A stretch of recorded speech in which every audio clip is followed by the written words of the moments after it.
So today's talk, we're going to cover the King Solomon's system of magic, which really probably isn't King Solomon's.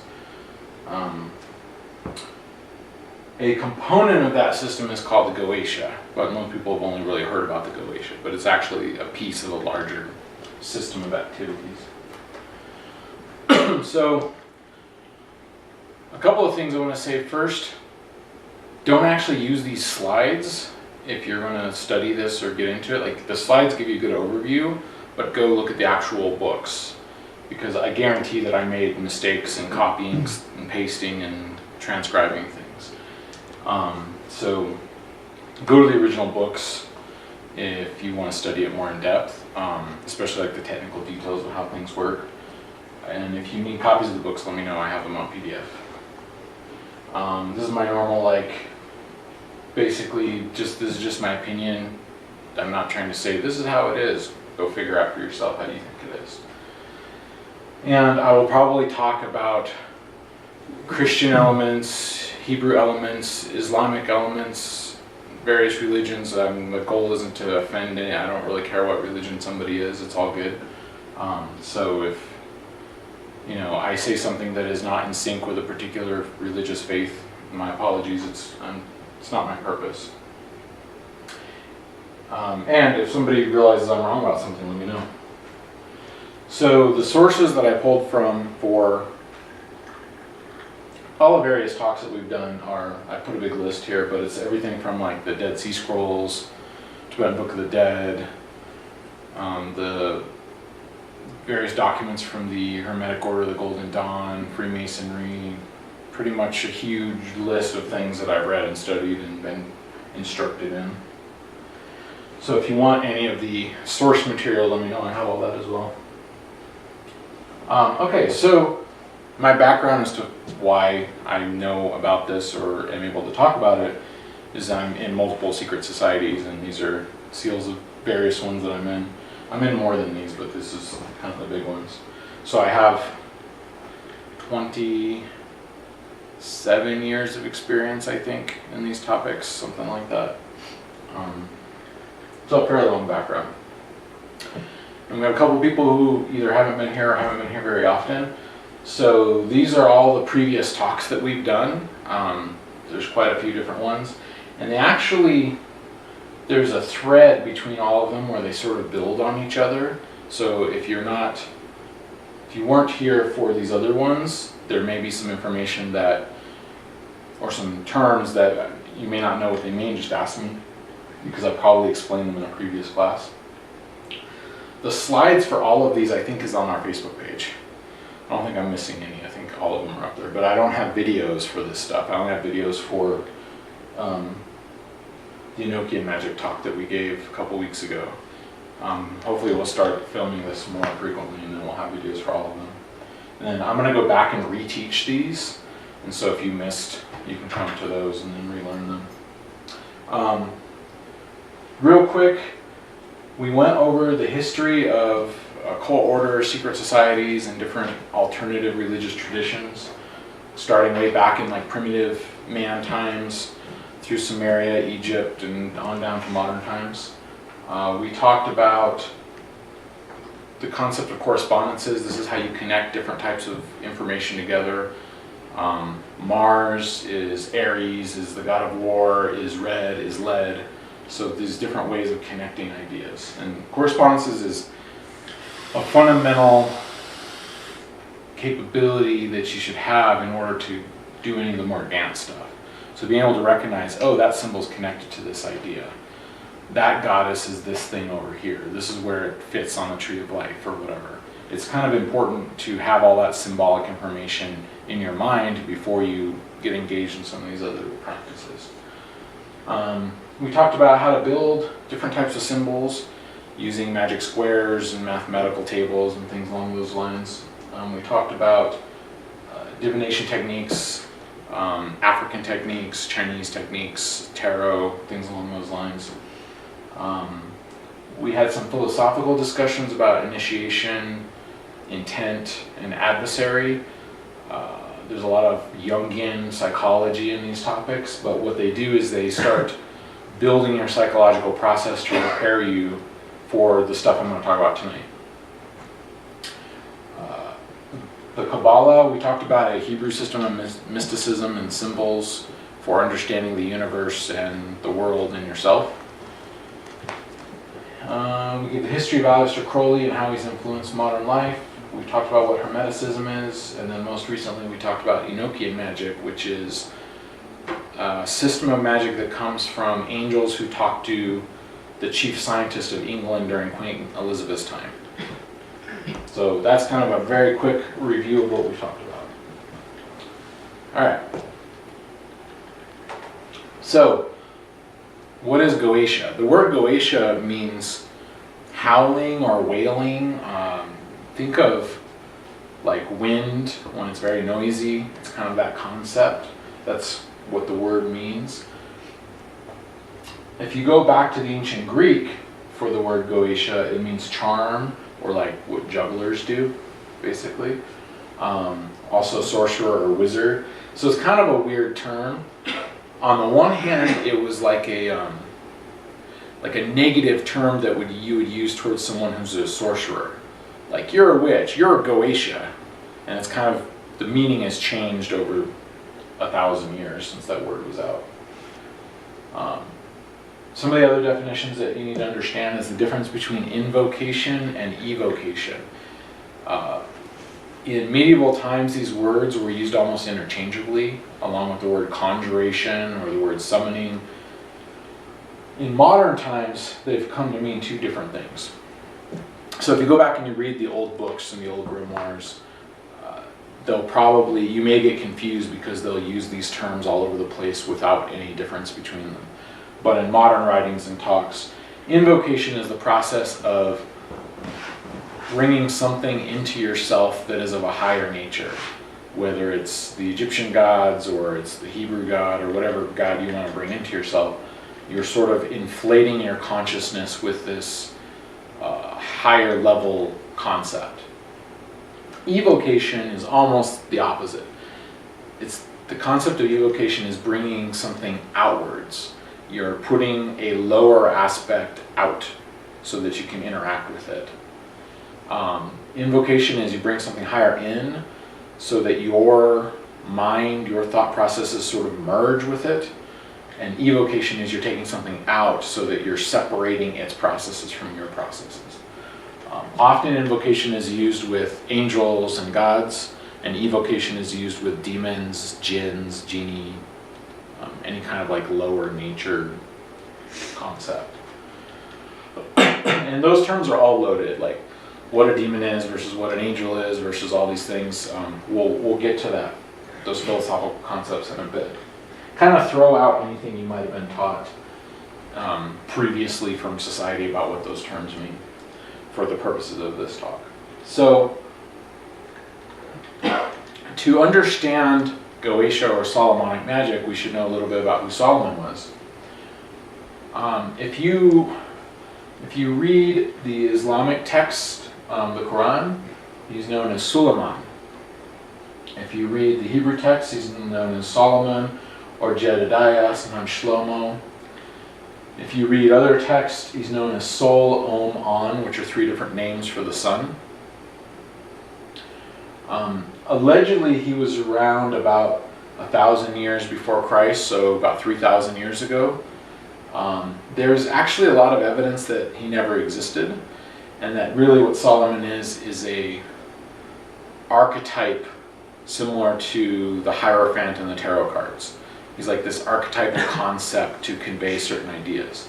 He may have existed or may not, or it could have been there was a guy named Solomon who was pretty cool, and then throughout history they've added attributes to this guy's background in order to fill him out. Very similar to Hermes that we talked about last time. But if you're going with biblical history, he was the king of Israel. He's the son of King David, the guy who killed Goliath. He's recognized by pretty much all of the Abrahamic religions as being significant. The Baha'is talk about Solomon, the Jews, the Muslims, Christians, all of those. He was also known as a judge. His most famous scene is two women were fighting over a baby, saying it was their baby. And so he said, well, I'll just cut the baby in half and you guys can each have half. And one woman said, sure. And the other woman said, no, just give it to her. And that's how he knew who the real mother was. Because the real mother wouldn't want her baby cut in half. She'd rather lose her baby than have it killed. So it's this process of wisdom, basically, that Solomon represents. There's a fictional book called The 1001 Nights. It's a, what's the other word for it? The Arab, I can't remember. Arabian Nights, yeah. That's right, yeah. He shows up in there, and the mythology behind him in the Arabian Nights is that he locks genies in bottles. Genies are the Arabic concept of a demon or an angel. They're also known as jinns.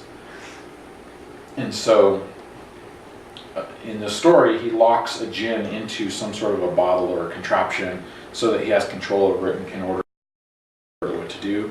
And that's where you get this whole concept of Aladdin's lamp, and you rub the lamp and the genie comes out. It's actually coming from Solomonic mythology. In the Bible, well, in biblical literature, this includes the Bible as well as the Apocrypha. The Apocrypha is a set of books that weren't included in the official Bible but come from the same time period and similar authors and talk about the same subjects. So in the collection of biblical texts, including the Apocrypha, there are discussions about Solomon building his temple with the help of angels and demons. Solomon's temple is very significant in Judaism. It's been destroyed a couple of times when the world's supposed to be moving towards the apocalypse when it's rebuilt again. And a lot of interesting things happened in Solomon's temple. God supposedly would show up in the temple itself. Freemasonry uses Solomon's temple quite a bit. If you get involved in any other occult order, the way their temples are constructed follow the description of Solomon's temple. Isn't Solomon's temple also a metaphorical concept for like your body and your etheric self? Yeah, you can map the Kabbalistic tree of life directly into Solomon's temple. And since you can map the tree of life to your body or to the chakras or to any of these other things, absolutely, yeah. So, apparently he had a magical seal and a ring, which he used to control the demons, and he locked them in this brass jar, brass vessel, or copper vessel, or each story is a little bit different. And then he would pull them out and say, all right, build my temple, or do this other thing. So that's the original history of Solomonic magic, is King Solomon in the desert commanding these entities to do stuff for him. All right, so now it's going to get a little bit more complicated. If you've seen this symbol without all the writing on it, probably you've seen it as the sign of the Star of David, used by Israel in modern times. It's on their flag. But really it's the seal. Well, it's a lot of different things. It also shows up in Hinduism as the heart chakra. However, it was known as the seal of Solomon. So it was this symbol that Solomon used to control these entities. Okay. He had a ring that was engraved by God and that was given to him in order to control the demons and the angels. And then there's different... The thing you gotta understand is every story related to Solomon is a little bit different. So some say the ring was made out of gold, some say it was brass, some say it was iron. It kind of changes depending on the understanding of the person writing it. And the reason for that is in the older stories, there's Kabbalistic or symbolic meaning hidden in the story. What the thing is made out of ties to the correspondences that I was talking about earlier. However, when people are copying the story, they may not have that symbolic knowledge, and so they're like, why would he use a lead ring? That's stupid, he should use a golden ring. And then they'll change it because they think it makes more sense. So you see over time these stories getting more and more kind of degraded or corrupted. Sarah and I actually went and saw the Dead Sea Scrolls at a museum exhibit, and they had all these Israeli soldier guards protecting it, but you can see the original scrolls. And what's interesting is the language in the oldest writings that we have of the Bible is a little bit different sometimes a lot different than the translations that we get. So whenever you see make it of iron, make it of gold, make it of this, those details could be wrong. It's hard to tell because it's changed so much over time. So let me see what else I want to talk about on this slide. The first time that we hear a legend of somebody who was controlling demons with a magic ring is in the 1st century. So about 1900 years ago, a guy named Josephus, who's a famous biblical scholar. The first time that the name Solomon is associated with this story is in the Middle Ages. So it's not till 13, 14, 1500 that we start hearing this concept show up. What's really kind of ironically funny to me is this design of this symbol actually comes from a medieval Arab tradition. And then the Israelis took that symbol later. So it wasn't necessarily originally an Israeli concept. In fact, there is some evidence that Solomon, if he existed, Abraham, if he existed, may have been in Saudi Arabia. There's also archaeological evidence that they were in Israel. So there's a lot of discussion and debate back and forth as to what actually happened. In the Arab tradition, they used to have these cups, and they would engrave this seal on the bottom of the cups, which is an interesting thing. That's where you first started seeing that seal show up. In the Arabian Nights, which I talked about a little bit earlier in chapter 20, the guy Sinbad presents someone in the story with a cup on which this symbol was engraved. So this is a common concept to engrave this symbol on cups. See if there's anything else really important here. So the first time this symbol showed up on the flag of Israel was in 1948, just to give you an idea of the progression of how this symbol's been used over time. All right, so you should understand what books are important in Solomonic magic and in the Goetia, and there's a number of books. What's interesting is some of these other books came first, and then you can see that the author of the Solomonic magic books copied pieces from other people's books and kind of incorporated them. Really what the Goetia and these different systems are is a hodgepodge of information mixed by different people over several hundred years. So an alchemist gets a hold of it and says, wow, this is really cool, I'm going to add some alchemy stuff. And then a mathematician gets a hold of it and adds some codes and some symbols. And then a hermeticist gets a hold of it and adds some other stuff. So it's really this big mix of different traditions and beliefs and systems. So it's not really that King Solomon sat down and wrote all this information in.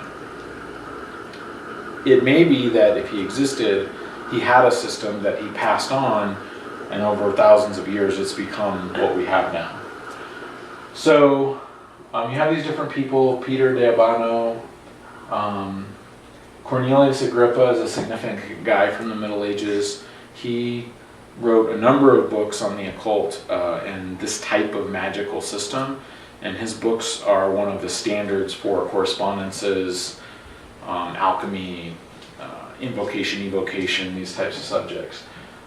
The Golden Dawn and Aleister Crowley used his text to build up their systems. They definitely incorporated some aspects of what he wrote.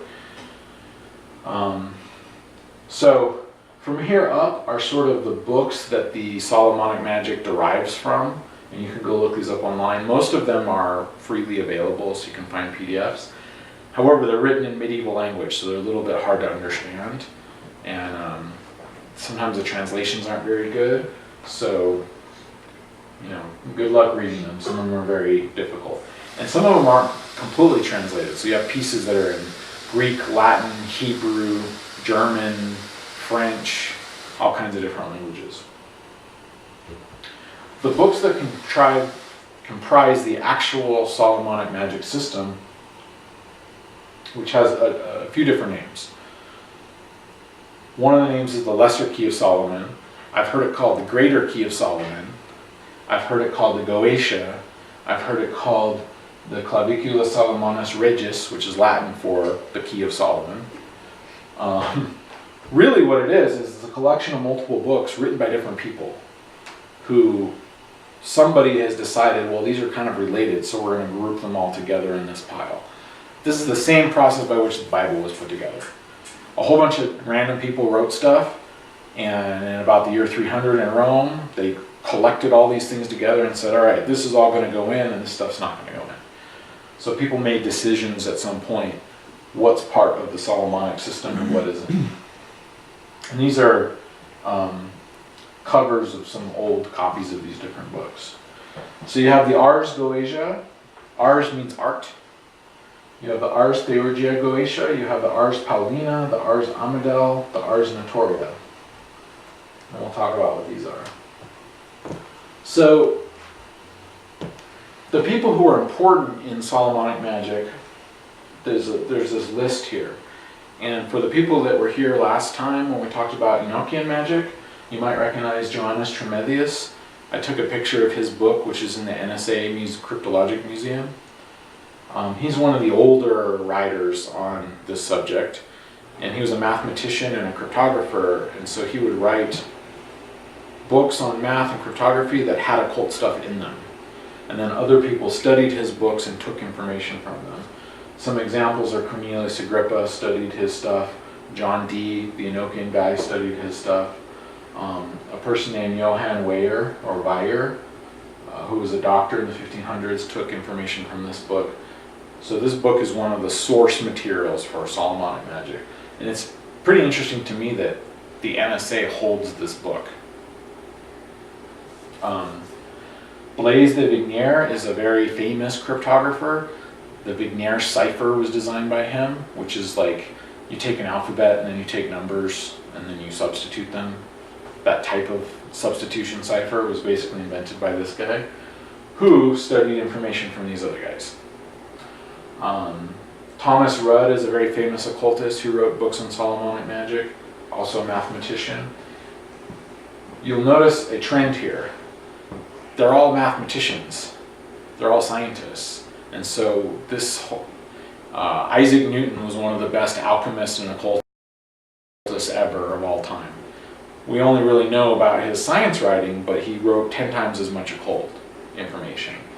And so it's interesting to see that connection between, they used to not want to talk about how scientists and mathematicians were into the occult. They would always keep that under wraps. But from way back in the Middle Ages, this was common. The guy who invented solid fuel rockets and the Jet Propulsion Laboratory in Pasadena was a student of Crowley's. He was an occultist. So it's very common for scientists to be into this stuff.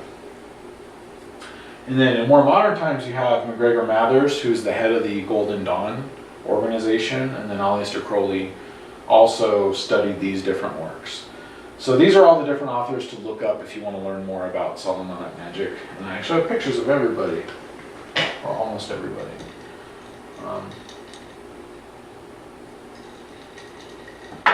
Well, drawings and etchings at least.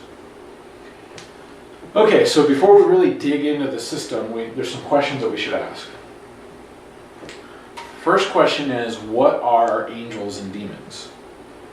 And spirits and whatever. Because in the books, sometimes when they say angel, they mean demon. Sometimes when they say spirit, they mean angel. The books are pretty confusing and not very direct, and they don't consistently use their definitions. And there's actually a pretty decent reason for that. So the question is, some people think that they're actual external creatures or entities or beings that come from somewhere and that you talk to and interact with. Other people think that they are aspects of your own psychology that you are turning into an archetype of a person that you can talk to. Crowley, at one point in his life, said that they were aspects of your psychology, and then at another point in his life said, no, they're definitely external entities. And it seems like he would say this depending on who he was talking to and what that person needed to hear.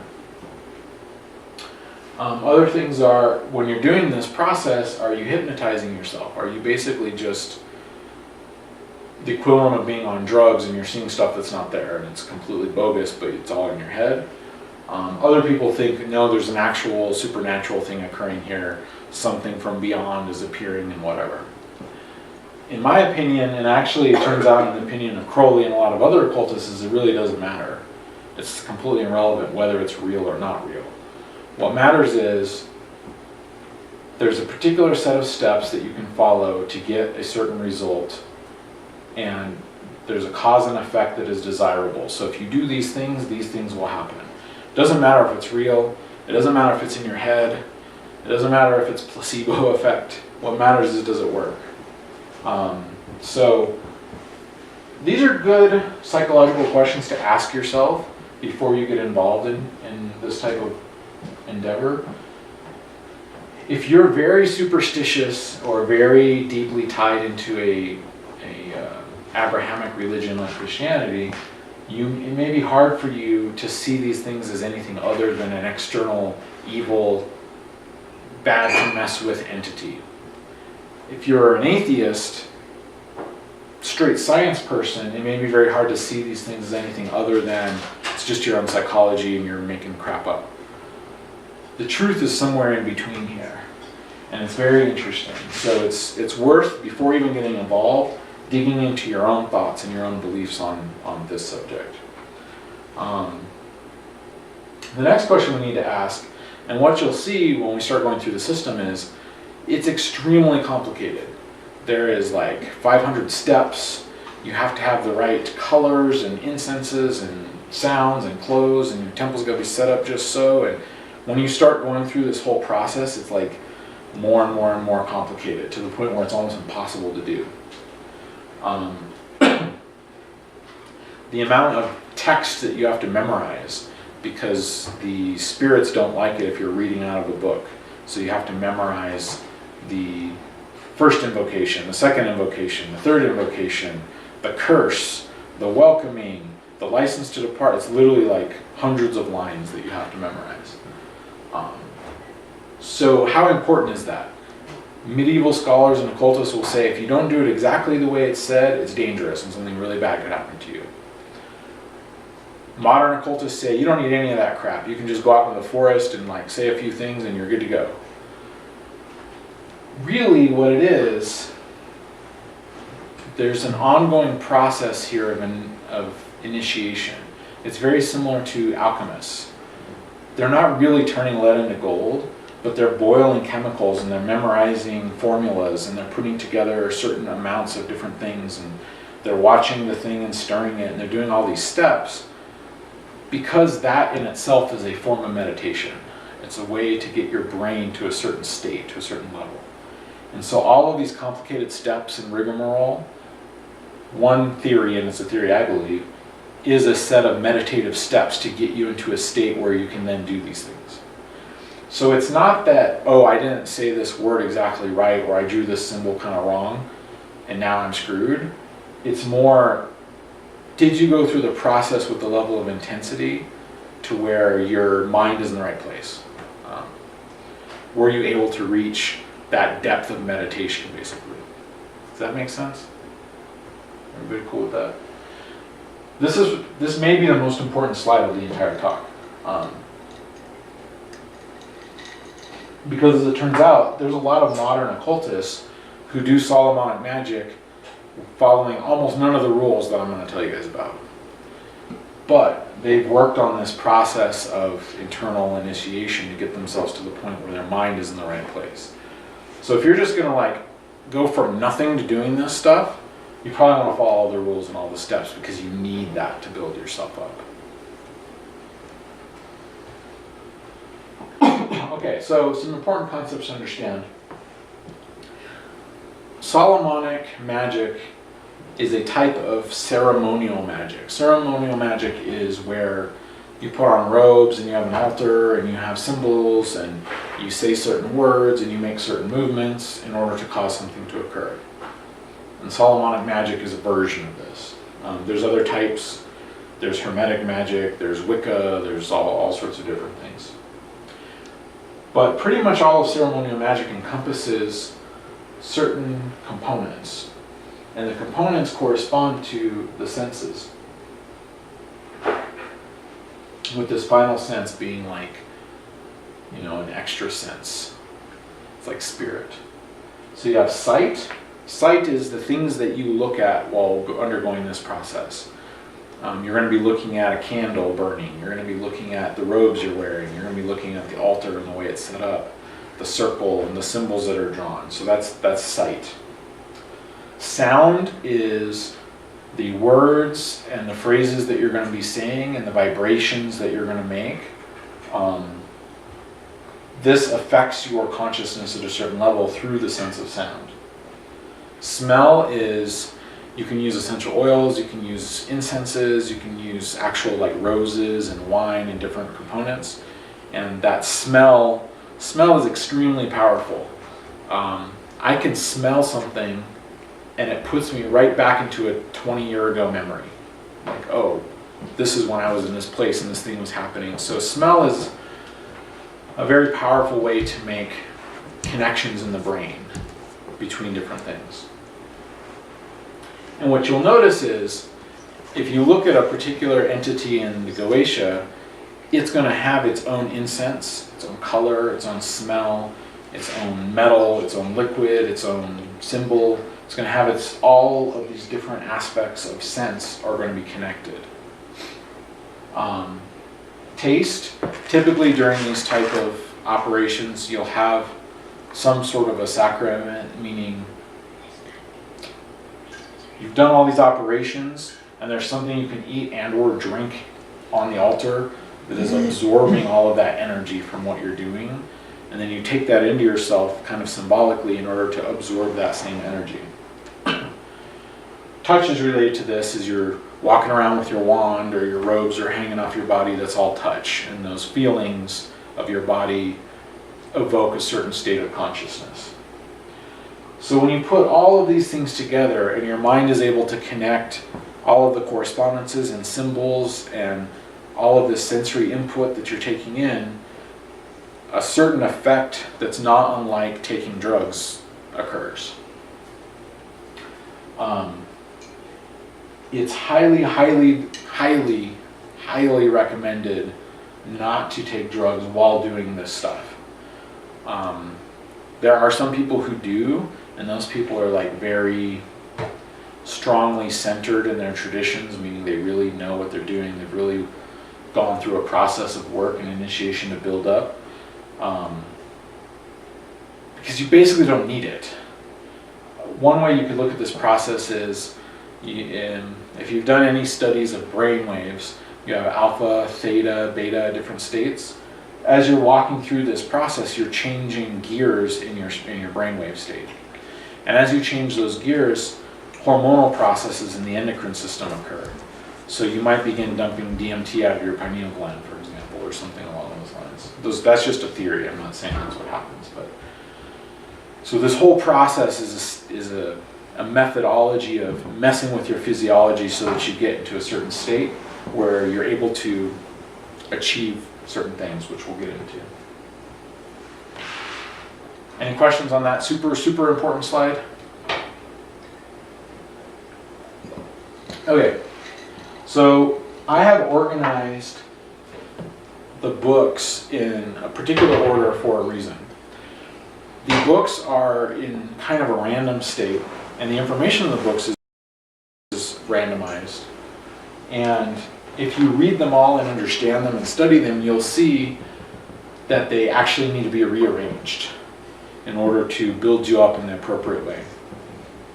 So you may not find them in this order if you go looking for them. This is the order I chose to put them in. And the first book is the Ars Notoria, which also means the notary art of Solomon. Notary is like the process of writing things down.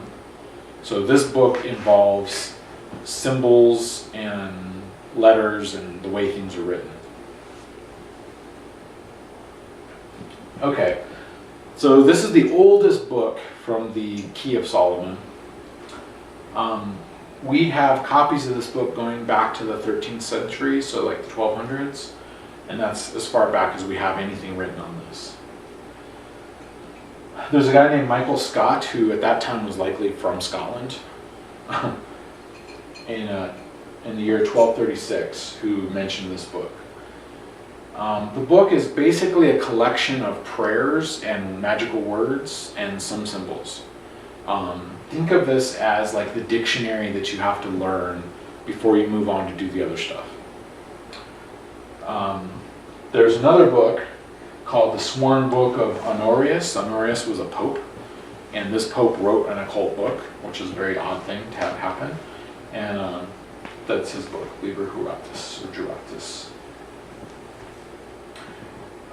The concept of the Ars Notoria is it gives you a way to attain a mystical connection with God, whatever God means to you. Like God could be God, it could be the universe, it could be math, it could be yourself, whatever it is that you think God is.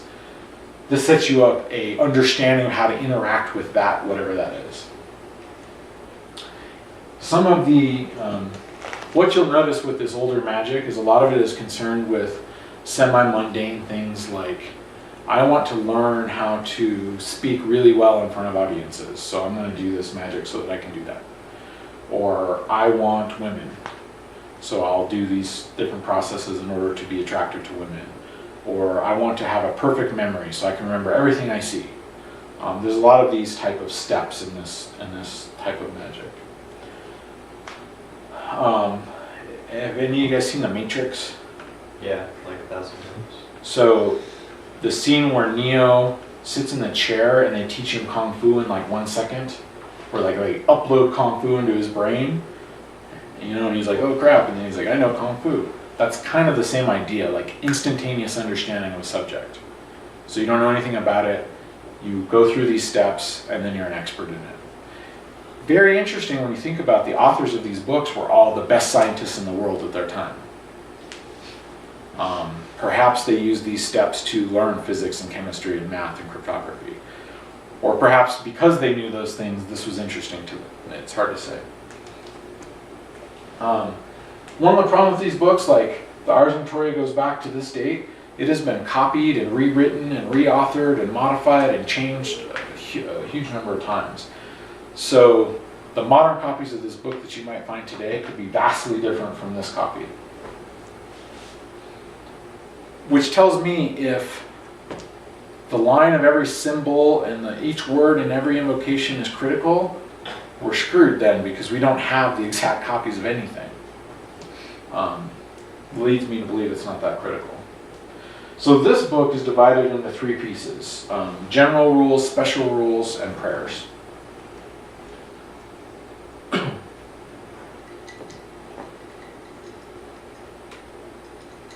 Okay, so one of the first things that comes up in this book, oration means prayer, basically. It's a spoken prayer.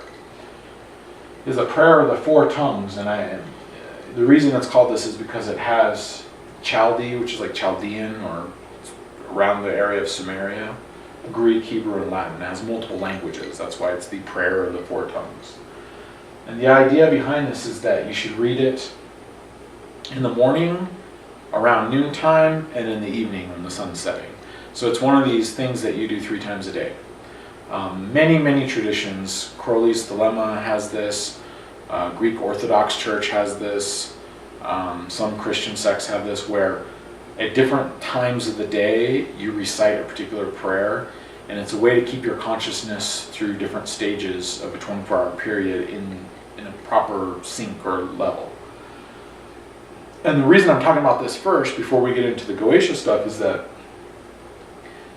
you don't want to evoke a demon before you have yourself in the right state and level of discipline. It would be like, I eat Fritos every day and lay on the couch, but tomorrow I'm going to run a 20-mile marathon. Like, you're not ready, you can't do it, you're going to die, you're going to stop, you're going to give up. So building yourself up in this extreme process of, for a month, every single day, you say this oration morning, noon, and night. It's a way to prepare yourself, to train, okay? And this is the actual oration itself. Some people will tell you that the pronunciation of these words is critical. Other people will tell you that it doesn't matter how you pronounce them. It's a process similar to glossolalia. Glossolalia. Glossolalia. Glossolalia. Whatever. It really doesn't matter how you pronounce them. It just matters that you're saying weird words that your brain isn't used to hearing, so that it's kind of tricking your brain to get into a certain state. One comment in this book is that these words shouldn't be explained to anyone, which I thought was kind of funny, but you see this a lot in the occult. I.e., if you start to figure out what these words mean, you shouldn't try to explain, hey, this word means this, and this is why they say that. You shouldn't explain it. Probably the reason it says that is there's value in the process of your brain making those connections itself and figuring it out. So if I tell you this is what this phrase means, you miss out on that whole meditative wax on, wax off process of learning, right? Which gets you to the place you need to be. So I'm not going to explain any of this, but if you do this practice 3 times a day, every day for a month or 3 months or whatever, suddenly you'll start like understanding these weird languages. You'll be like, oh, that's what that means. Are those like in order, does it like start as Chaldee and then Greek and then Hebrew? No, it's pretty randomized actually. Like this word looks like Hebrew to me, as does this one. This I don't recognize at all. This looks like really weird Latin. This looks like Greek. So it's kind of, and not only that, these are transliterations, meaning they're written the way it sounds, not the way it's supposed to be written, if that makes sense. Yeah. So, like, first you see a Salamath, and then here you see a Zalamath.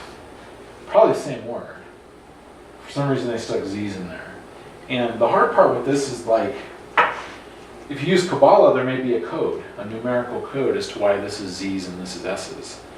It may mean nothing. It's hard to say. So it's kind of up to you to work with this phrase over and over and over again until you figure out what it is to you. These are really very bastardized versions of these languages. If you went and looked up like a Latin dictionary, you're not going to find that word. You may find something similar to it or something that sounds like it, but you won't find that word. They're also medieval. And medieval Latin and Greek is very different than modern Greek or the modern versions of Latin that we have, because there's slang and there's mispronunciations and there's accents. And so it's not really about that, it's about the process of practicing over and over again. Okay. What time is it, Chris? It's 5:10. All right. After this slide, we'll take like a 5-minute break and I'm going to order pizza. All right. The next prayer in this book is the oration of the invocation of the angels of God. Now, the reason I put this in here is that in order to do the difficult work of the Goetia, you want to build yourself up with angelic force. What this means is performing a set of steps that bring you in tune with these higher forces that kind of builds, think of it as like a spiritual armor to prepare you for the difficult stuff to come later. That's an oversimplification, but it gives you an idea. And the idea behind this invocation is that you read it once a month, first day of the month. And if you look, it's very similar to the previous one. It's a bunch of very weird words. What these words are may not even matter. These might be Egyptian.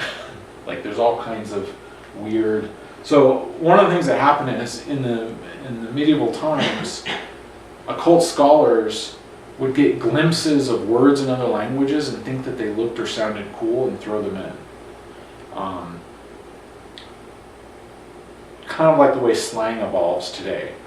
However, it turns out that basically if you said any prayer 3 times a day, every day for 3 months, it's going to have an effect on your psychology.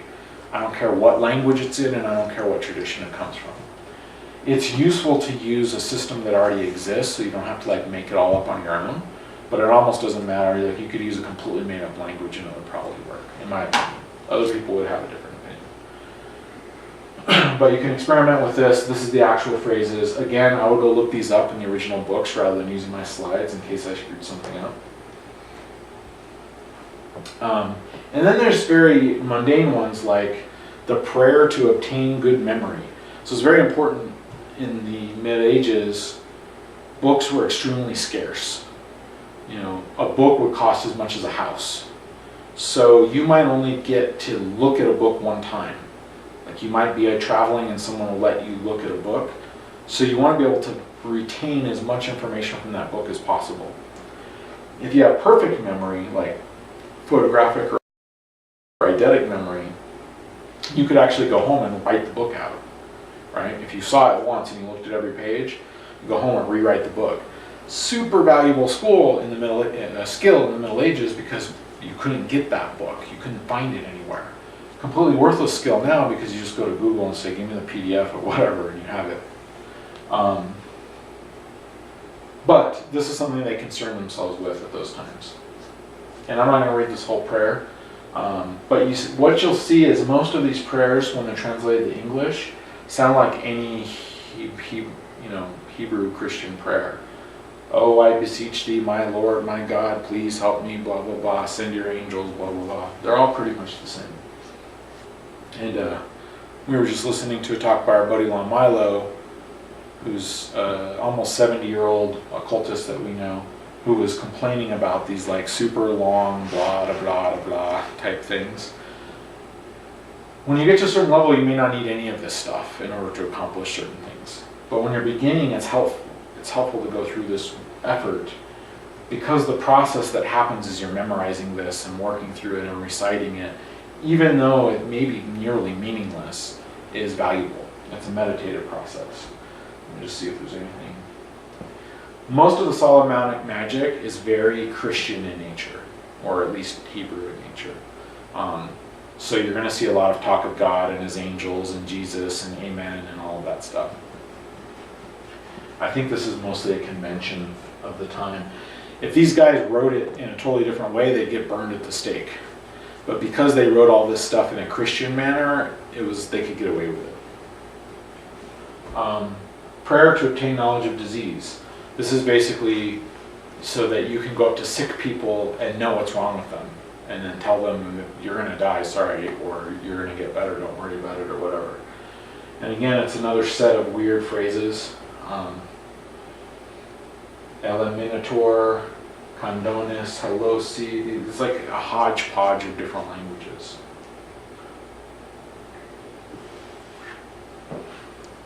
Prayer to understand complicated writings, which is really funny, especially when you're working with medieval texts trying to understand how they did their magic. And it's terrible too because you'll be on one page and they'll say, to do this ritual, do these 3 things. And then 10 pages later, they'll be like, oh, in that first list that we gave you of things to do, you got to do this other thing too. So like if you don't read the whole book, understand it all, you'll have no idea. Because nothing's written in a sequential order, it's like random all over the place. And I think they do that on purpose because if you don't actually read and study the book, you can't do it. So having the ability to understand complicated writings is very useful in understanding these books. Lamed is the Hebrew letter L. So it's literally the name of the letter L.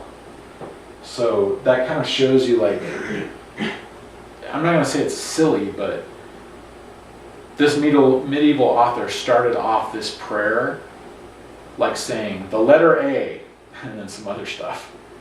It's kind of a goofy thing to do. All right, so that was the Ars Notoria.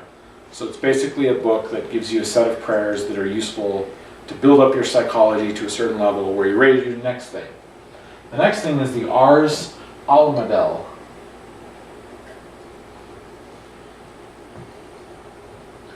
So Almadel is like a wax circle with stuff carved on it. That's what Almadel means. So this book was first mentioned by Johannes Tremethius, who was that first author on that list, and then later mentioned by Weyer, who's one of the later authors on the list. And supposedly this book comes from the Arabic. And what you'll notice that's kind of hidden in a lot of the occult is that there's Arabic roots. You guys ever see the Shriners? They're like these Masonic dudes with the funny hats, and they ride around on the little motorcycles, and they give charity to children's hospitals. That's a branch of Freemasonry that derives a lot of its symbolism from Sufis. Sufis are Arabic mystics. The alchemists, I would say 80% of alchemy comes from Sufi chemists in the Mideast, who brought it into Spain and taught Europeans how to do alchemy. A lot of the origins of these different occult practices come out of Arabia. Even the concept of the assassins were a cult of people who lived in the mountains and smoked hashish all day and learned how to kill people. So there's a lot of interesting stuff that comes out of the ancient Arabic traditions. We found copies that were in Hebrew in the 20th century, so not that long ago. This guy, Robert Turner, found a copy in the 15th century of this particular book. So what you'll notice is, we don't know who really wrote this book, and the timing of when it was created is different than the previous book. So like one book shows up in this century, another book shows up in this century. So they're connected somehow, but they're not like linear. This is supposed to be the way that Solomon learned what he knew from the angels. And it tells the magician how to create a wax tablet, this wax circle, and what designs to put on the circle to help you contact the angels. Think of it as like imagine if I gave you a blueprint on how to create a CB radio so that you can talk to people. It's kind of what this is.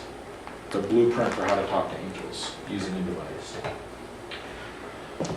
So back to the Ars Almadel. I distilled this book down to, so these books are large and they're full of a bunch of crazy language. Basically what I've done is I've distilled them down to the stuff I thought was important. You should go and read the whole thing yourself, but these are the pieces that I put together. So basically, there's more than one seal that you have to have. The first seal, when you create these seals matter. So basically there's a day and an hour of the week which corresponds to the sun. The day is Sunday. The hour, I think, is the first hour of the day, but you can go look it up. And so you basically want to make this first wax seal at dawn on Sunday. And if you find the month of the year that corresponds to sun and you do it on that month, it's even more effective. The idea here is to build this chain of information with the sun, right? So you take pure wax. I would recommend beeswax. There's other types of wax that you can use, but I think beeswax is pretty cool. You make it 4-inch square and then 6 inches in every other direction, whatever that means. You put a hole in every corner, and it doesn't really say how big the hole should be. However, at a certain point, you're going to be passing incense through the seal, so the holes probably need to be at least big enough for some smoke to get through. So not like a needle hole, more like a nail or larger.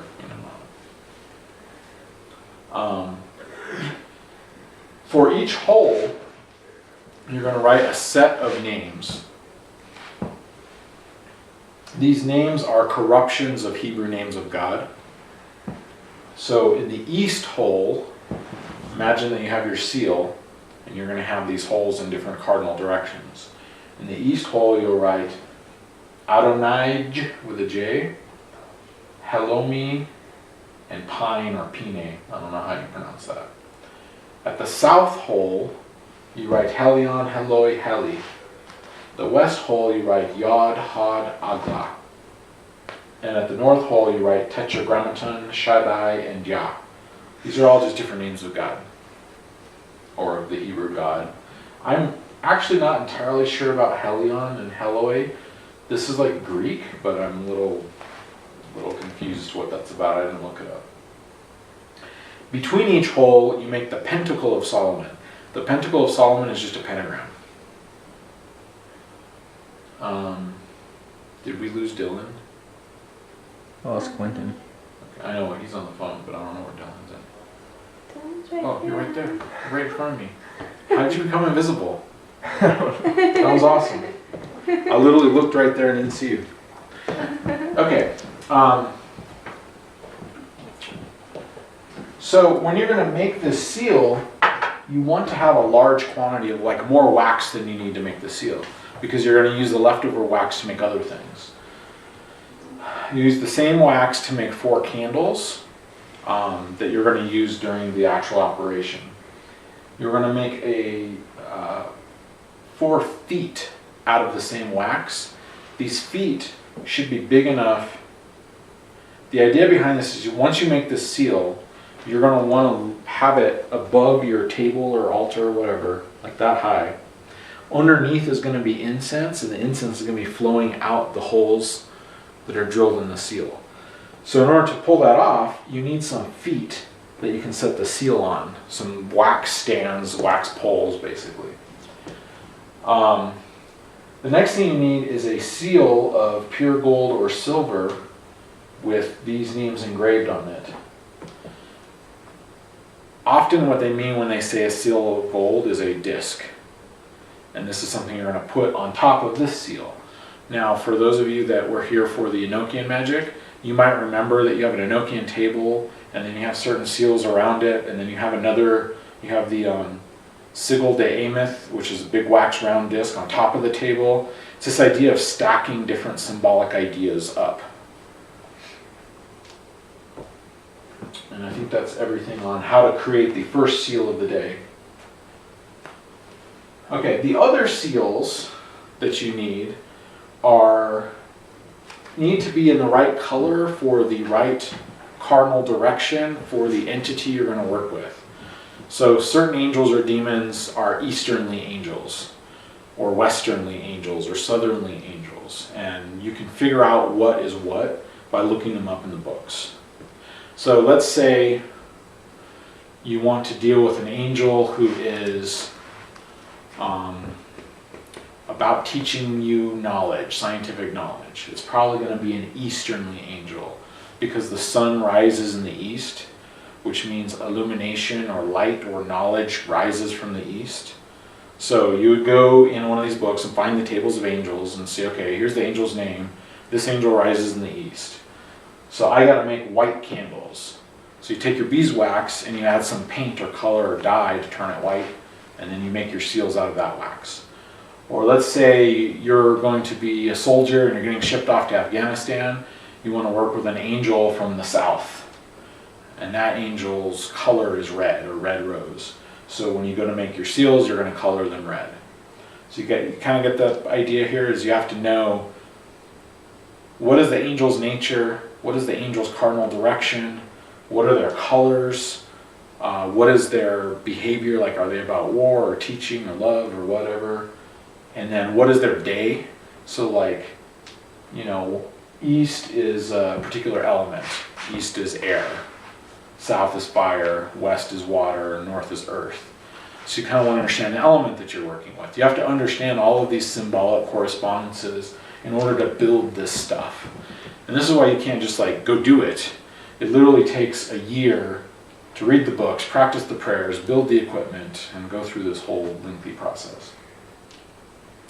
However, during the course of that year, you will have accomplished what the alchemists were trying to do, or what yogis who are trying to reach enlightenment are doing.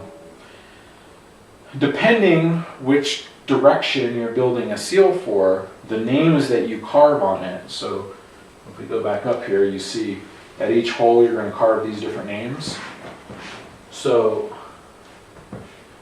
if you're working with a red seal from the south, you're going to carve these names on it. Frieza, Genon, Geron, Armon, Jerurimon. If you're working with the west, you're going to carve these names on it. So you see how it starts to get more and more complex as you move along? And thankfully, here's a picture of generally what the seal looks like. So these are the holes that the incense will go through. Here's the pentacle of Solomon. It's the pentagram that you draw at each hole. These are the names that you write at each one of the cardinal directions. Now, I didn't really mention this name, but that's the name of the particular entity that you're trying to work with. And then this is Adonai, which is one of the names of God. Here you have the seal of Solomon in the middle with a triangle in the middle of that and a pentagon in the middle of that. And then you have these names of God in the center. So, yes, question? Why does Adonai have a J? What's the difference between that and Adonai? Medieval linguistics. So So, J is used at like the end of words to make or to make vowels hard. in some languages, yeah, the position of a consonant will change what vowel you're using where. In Hebrew, J is the same as I, so it'd almost be like writing Adonai I. Okay. I almost never see it written that way, except in these books. There may be a Kabbalistic meaning to it, but almost never is it written that way. However, it's not invalid to write it that way because you could use, I've seen it written Adonai with an I, Adonai with a J, Adonai with a Y, because all of those letters are the same letter in Hebrew. Oh, So basically, what you'll notice if you start reading medieval texts from the 1300s, everything is spelled weird and everything is spelled inconsistently because a lot of it is Old English or Old French, phonetic spellings. They may not be a strong Hebrew scholar, but they're trying to copy Hebrew words and they don't quite know how to write them. Or there may be a code or a Kabbalistic meaning behind it. Or like he was saying, it's an instruction for pronunciation. It's pronounced Adonai, at least in modern times.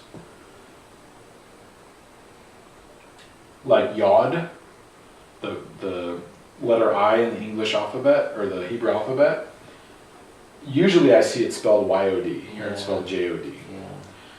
Yahweh is the same as Jehovah. It's the same guy, it's just spelled, As we transliterate into English, Hebrew doesn't have a concrete letter that translates directly into English, so they do it that way. So that's the seal. If I remember correctly, it's 4 inches. It's 4 inches across and 4 inches across, and I think it's like 6 inches from corner to corner.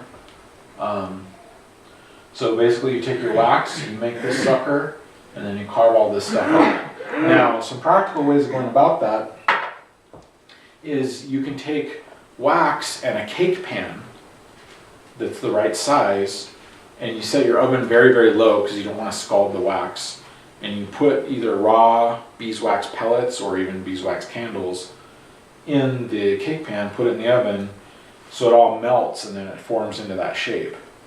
Then the next thing you can do is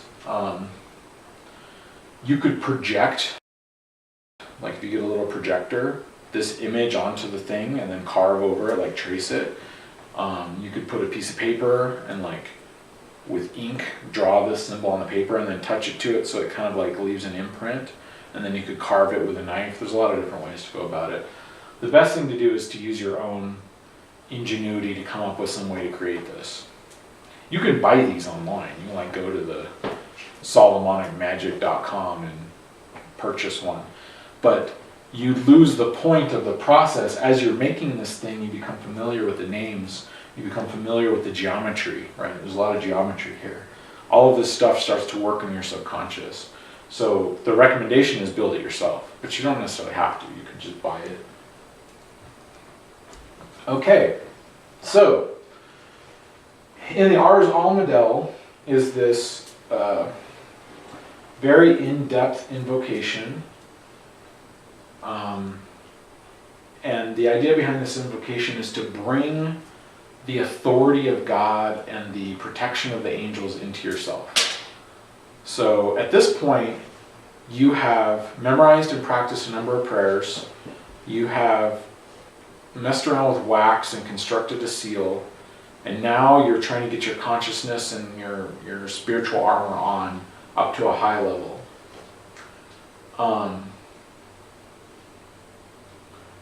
I'm not gonna read this whole thing, but you can see it's a lot of, oh God, please this, and I'm your servant, and mercy this, and the other thing.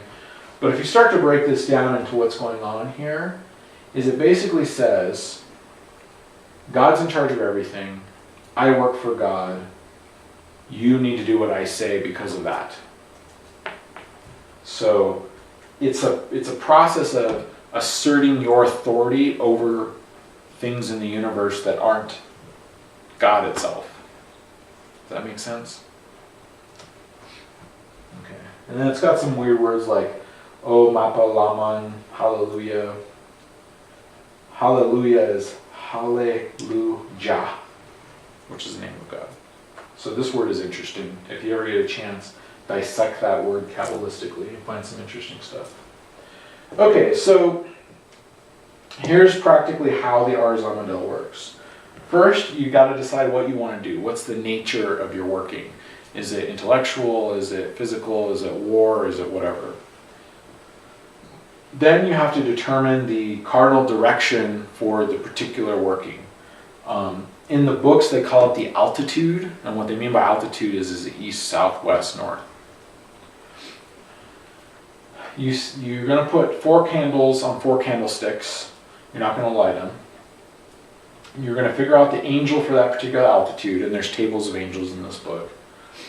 You're going to put the seal or the amidel between the candles on its little feet. So what you end up with is a table that's got a candle, candle, candle, candle, a seal that is in the color of the particular direction, and then you're going to put a golden seal on top of the amidel. So that's like a little gold plate that has stuff carved on it. You put that on top of the wax square. Then you write this invocation on a piece of paper. Whenever in these old books you see virgin parchment, all that really means is a piece of paper that wasn't used for anything else. Now that seems weird to us today, but in the 1200s paper was like super valuable, so you used like every inch of every piece of paper that you had access to write stuff on. So a lot of times you'd have like scraps with weird stuff on it.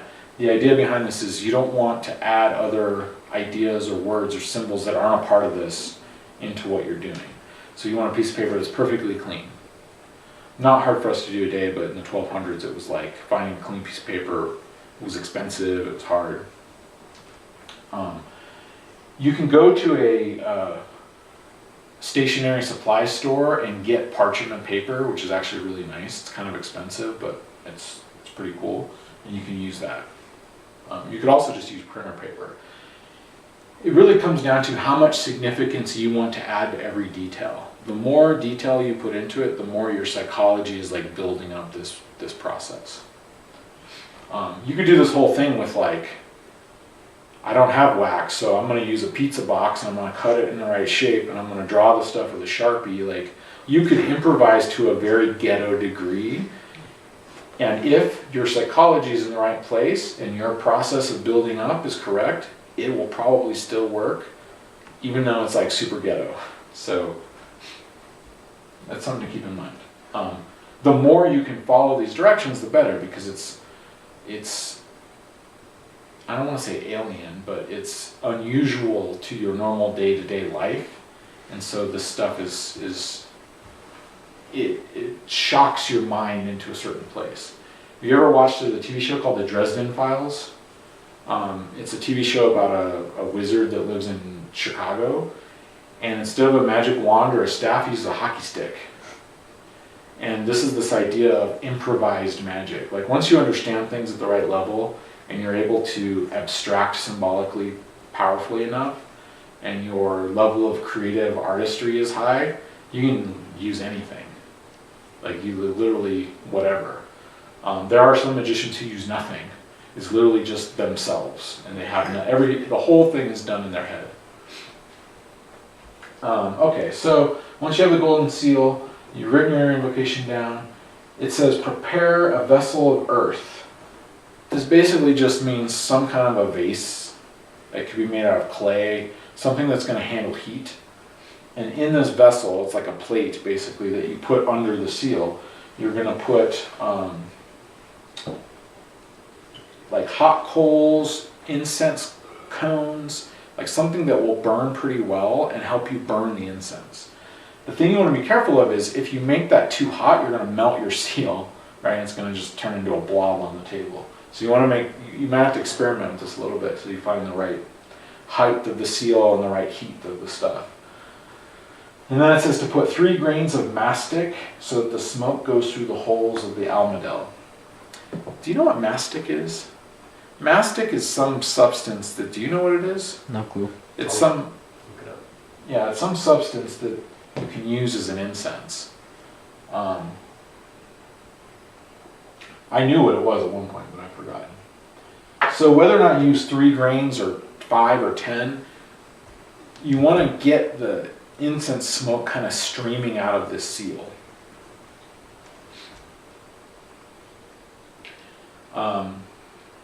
Then you light up your candles and then you read the invocation. So it's actually pretty straightforward. You make this thing, you put it in this place, you set everything up, you light it, and then you read the thing.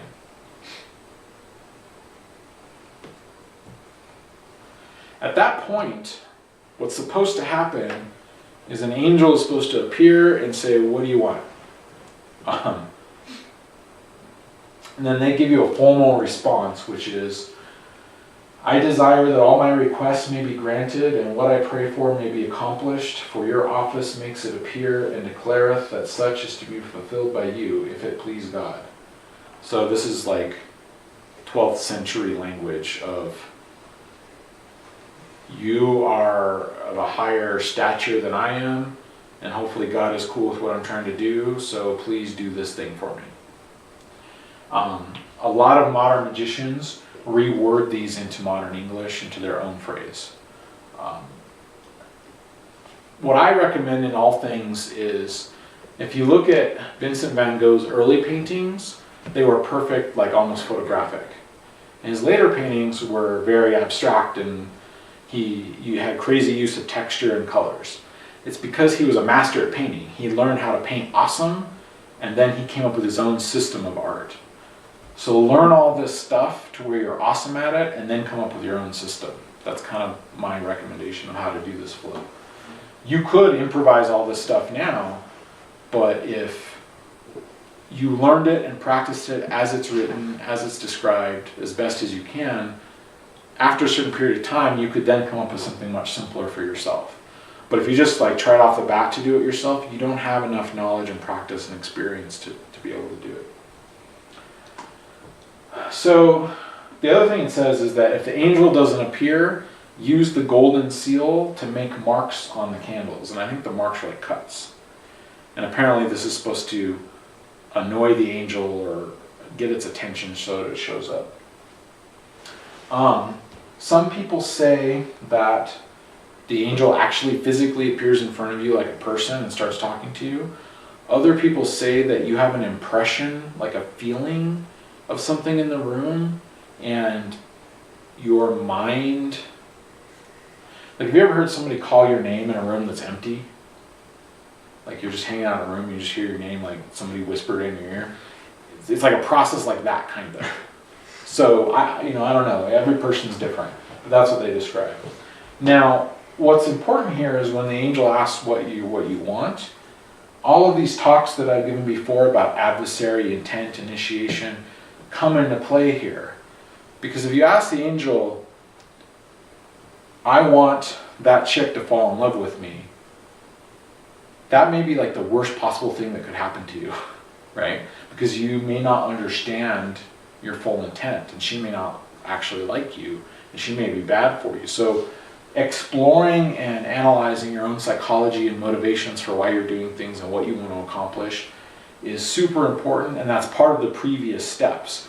When you're doing those prayers every single day and you're working through these different processes, you're like examining yourself so that you can determine. A lot of times what ends up happening is by the time you get to this stage, you don't even need to do the operation because you figured your stuff out.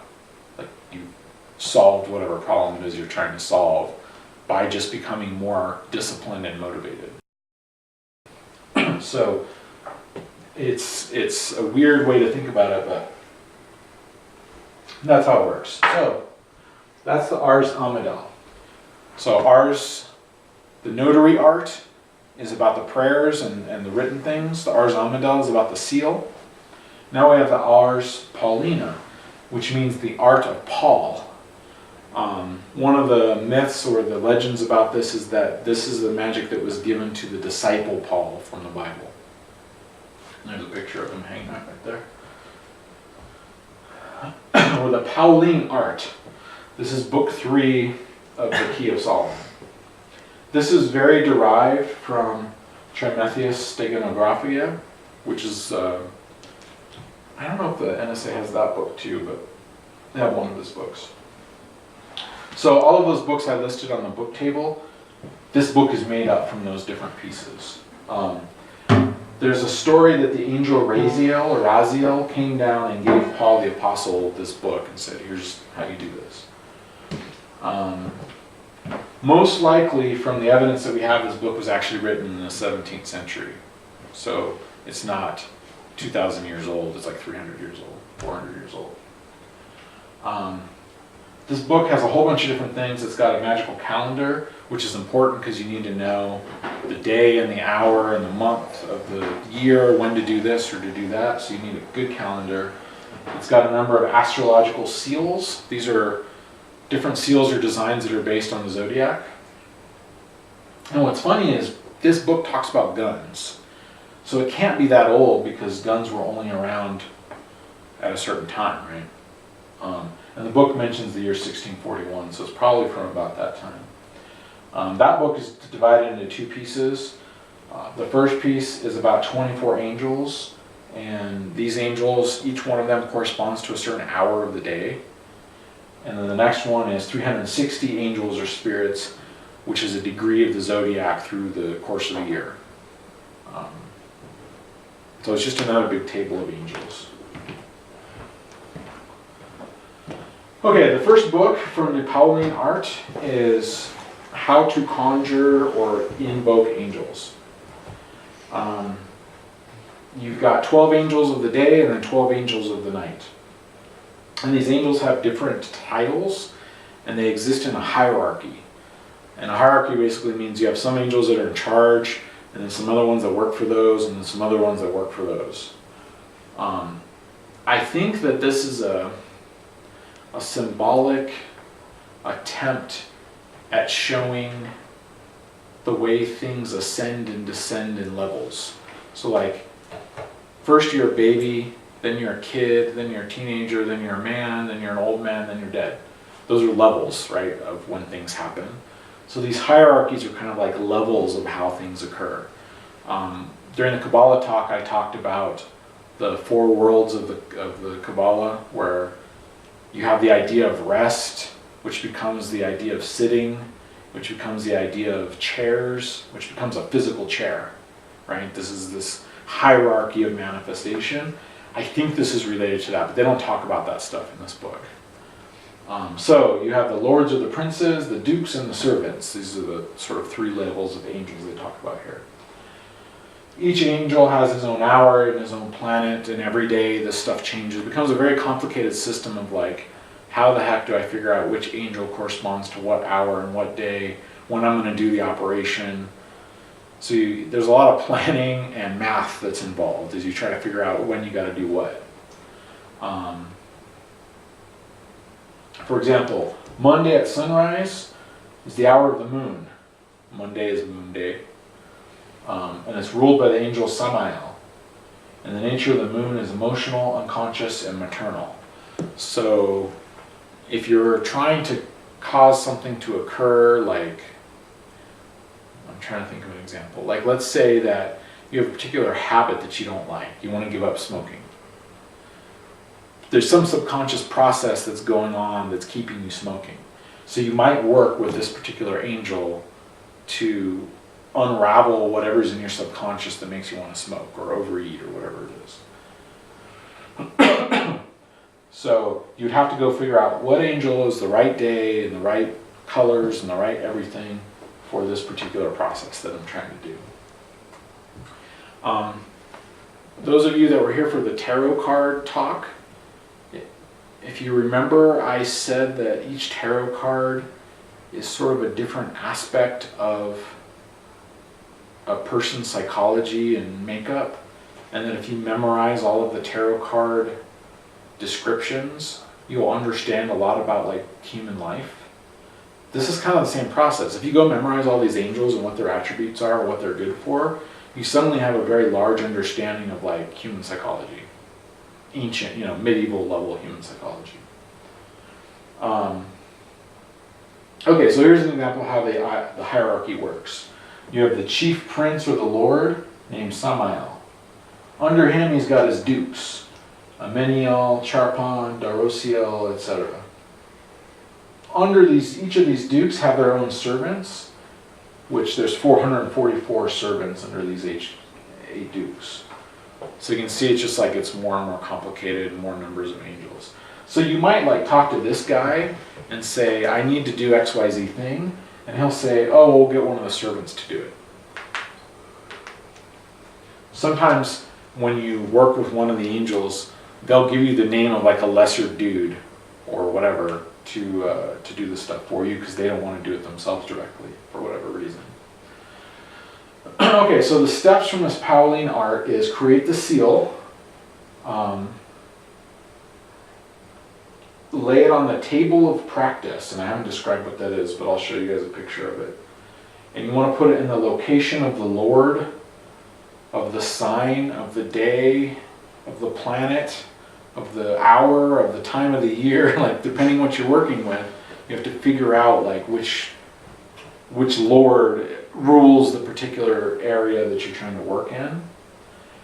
You put your hand on the seal and then you recite the conjuration where you have to change the name of the particular angel depending on the day and the hour and the year and the planet and all that stuff. So to make it easier to understand, this is what the table of practice looks like.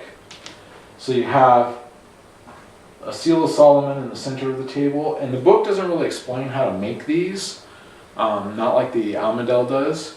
So you maybe paint these on a table or carve them, I don't know. It's kind of up to you to figure out what works. So you have all these little smaller seals all around. So for example, that is Jupiter. This symbol right here is the zodiac sign for Jupiter. So this is the seal of the Lord of the Ascendant of Jupiter, which would be like Samael or whoever. So you have to go figure out what's the Lord of this particular planet, and then that's the seal that you use. Pretty complicated. It gets more and more complicated as we go along. What all these other little doodads are all around it, I have no idea. If you look at the talk on sigil construction, you can see that these are probably sigils that may be constructed using magic squares, but I have never gone and analyzed these to try to figure that out. It's a bunch of squigglies. If you look at a book like the Necronomicon, you'll see very similar squigglies. In African voodoo or Ifa, you'll see similar squiggly. So it's just, this is supposed to be the name of God, Yod He Vau He, Yahweh. So Y or I, H, V or U, H. And then you have Adonai, another name of God. And then you have each of the zodiacs. You got Jupiter, Mars, Yeah. I think. Venus. Mercury, Luna, Saturn. Now, what's funny is that when you're making these little seals, when you look inside the books and they show you all the seals, they make mistakes all over the place. Like you can tell that this is Jupiter, but he drew it like crap, right? And that Jupiter's a little bit different. So you can see the order here is Luna, Saturn, Jupiter, Sun, Venus, and Mercury. Saturn, Jupiter, Mars, Sun. So like, I think they're all supposed to be the same.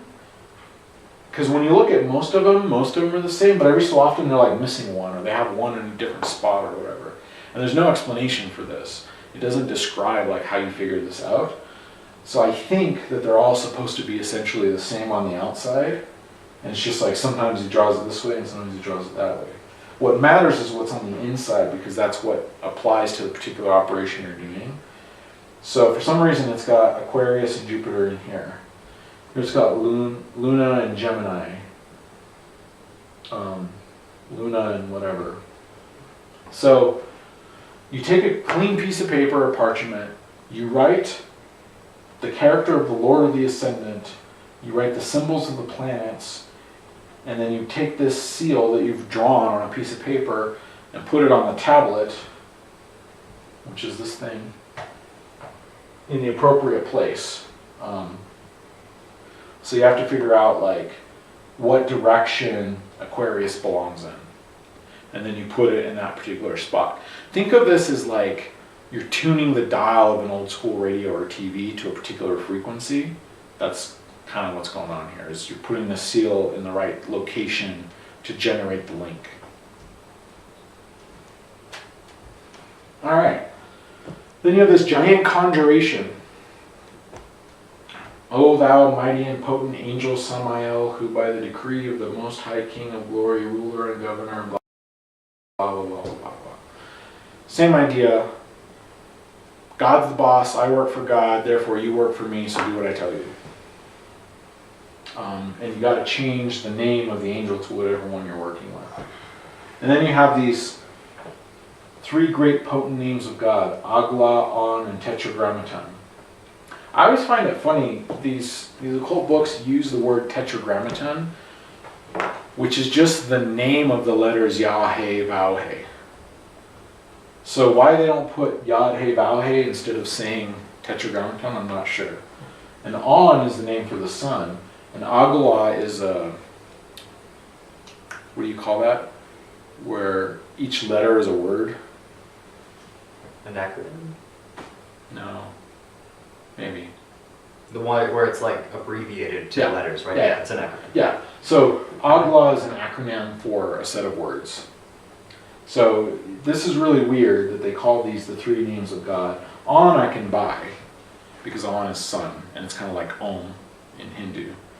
But this is not, and this is not. But whatever, it probably still work.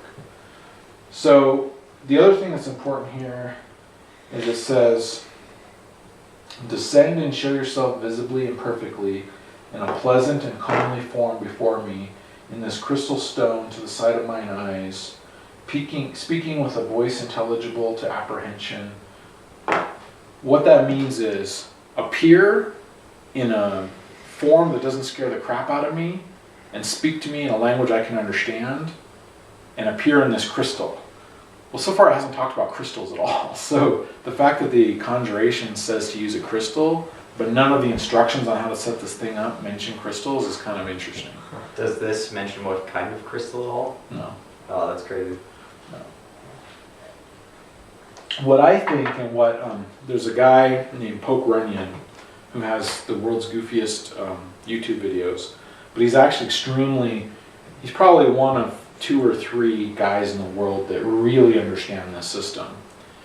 He uses combinations of crystal balls and black mirrors in order to do this type of stuff. And what really ends up happening is, if you stare at yourself in a mirror for more than 2 or 3 minutes, your face is going to change into something really bizarre.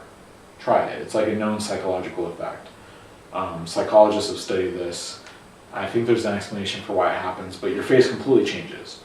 So the idea behind it is that you use a crystal, a reflective surface, like a crystal or a mirror, to look at your own face, which changes into the face of the angel or the demon. And then you talk to it, and then it either vocally tells you something or psychologically explains something to you. But what you'll notice in most of these conjurations, they always emphasize appear in a form that doesn't, that's pleasant or comely or whatever, because sometimes it'll appear in like this horrific, awful thing that you just like get so freaked out you can't continue the operation. So it's a good idea to do that. And speak in a voice that's intelligible to me. So sometimes you'll just get like nonsense. Like you don't know what the heck it's talking about. It's not English. You don't know what's going on. So you want it to be in a way that you can see and understand. And the conjuration goes on. There's a conjuration called the calling the Duke. And it's basically the same thing. And a lot of times what you're doing is you're saying, in the name of XYZ God name, I command you to do blah. So it's using, one of the thoughts here, or the mythologies, is that God gave man special authority in the Bible. In Genesis, God puts man in charge of the earth. And so even if these beings are higher than man from a spiritual perspective, man has authority to tell them what to do.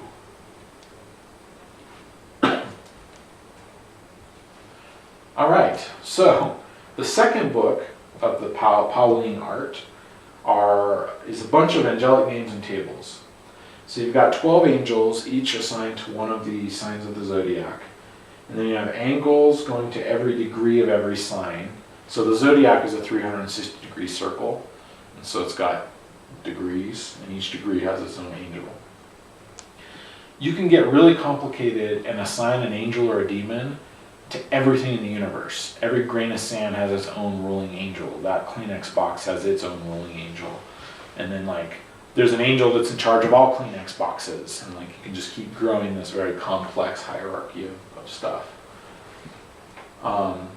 So what this tells you to do is to figure out which angel governs the sign and degree of your birth. So I'm a Libra, so I want to find the angel that is appropriate to Libra at the end of September. Whereas you would be a Libra in October, or whatever you guys are. So once you figure out your birth and you figure out which angel is appropriate to it, there's two different kinds of zodiacs. There's tropical and sidereal. I recommend you look them up and understand their differences. One is actually accurate from a scientific standpoint to the constellations, and the other isn't. The non-accurate one is the one that's used most often. And this is why a lot of us aren't actually Libras, we're Virgos, because from a scientific standpoint, the Earth wobbles on its axis as it goes around. And so right now, for this period of time, it's in a different place than it was 2,000 years ago. So all the zodiac signs shift over time. So I think tropical is the one where it's just the signs stay static and we don't account for the wobble. And sidereal is the one that accounts for the wobble. Super complicated stuff. So once you figure out the angel, then you got to figure out its nature, and then you figure out its seals. And these are just different examples of what the seals look like. And all of this stuff is pretty much the same. You've got a weird symbol, which is probably created by sigil magic that we've talked about in the past. In some cases, the angel may tell you what the sigil is supposed to be. And sigils that you personally get from the entity are better than sigils that you look up in a book, is the way it goes. And then there's some word in some language, that's Greek. I don't know what that is. So there's a hodgepodge of Greek and Latin and different things in here. And then here's a table so that you can figure out the different signs and planets and elements. So Mercury and Gemini or air, and that's what the angel name would be, Gael. Let me find another example. Jupiter is fire, and that's the angel name, Swayase or whatever. So this is how you kind of determine which one of the angels applies to your particular date of birth. Make sense, kind of? Okay, how are we doing? Everybody still awake? All right, now we're going to move on. So at this point, you've learned the prayers and practiced the prayers. You've made the wax seals. You've made the table of art. You've learned all this zodiac stuff and which days or which angels and which planets and which elements. You figured out how to do all these tables of correspondences. Done all of that work. Now you're ready for the Goetia. This is the fourth book of the Key of Solomon.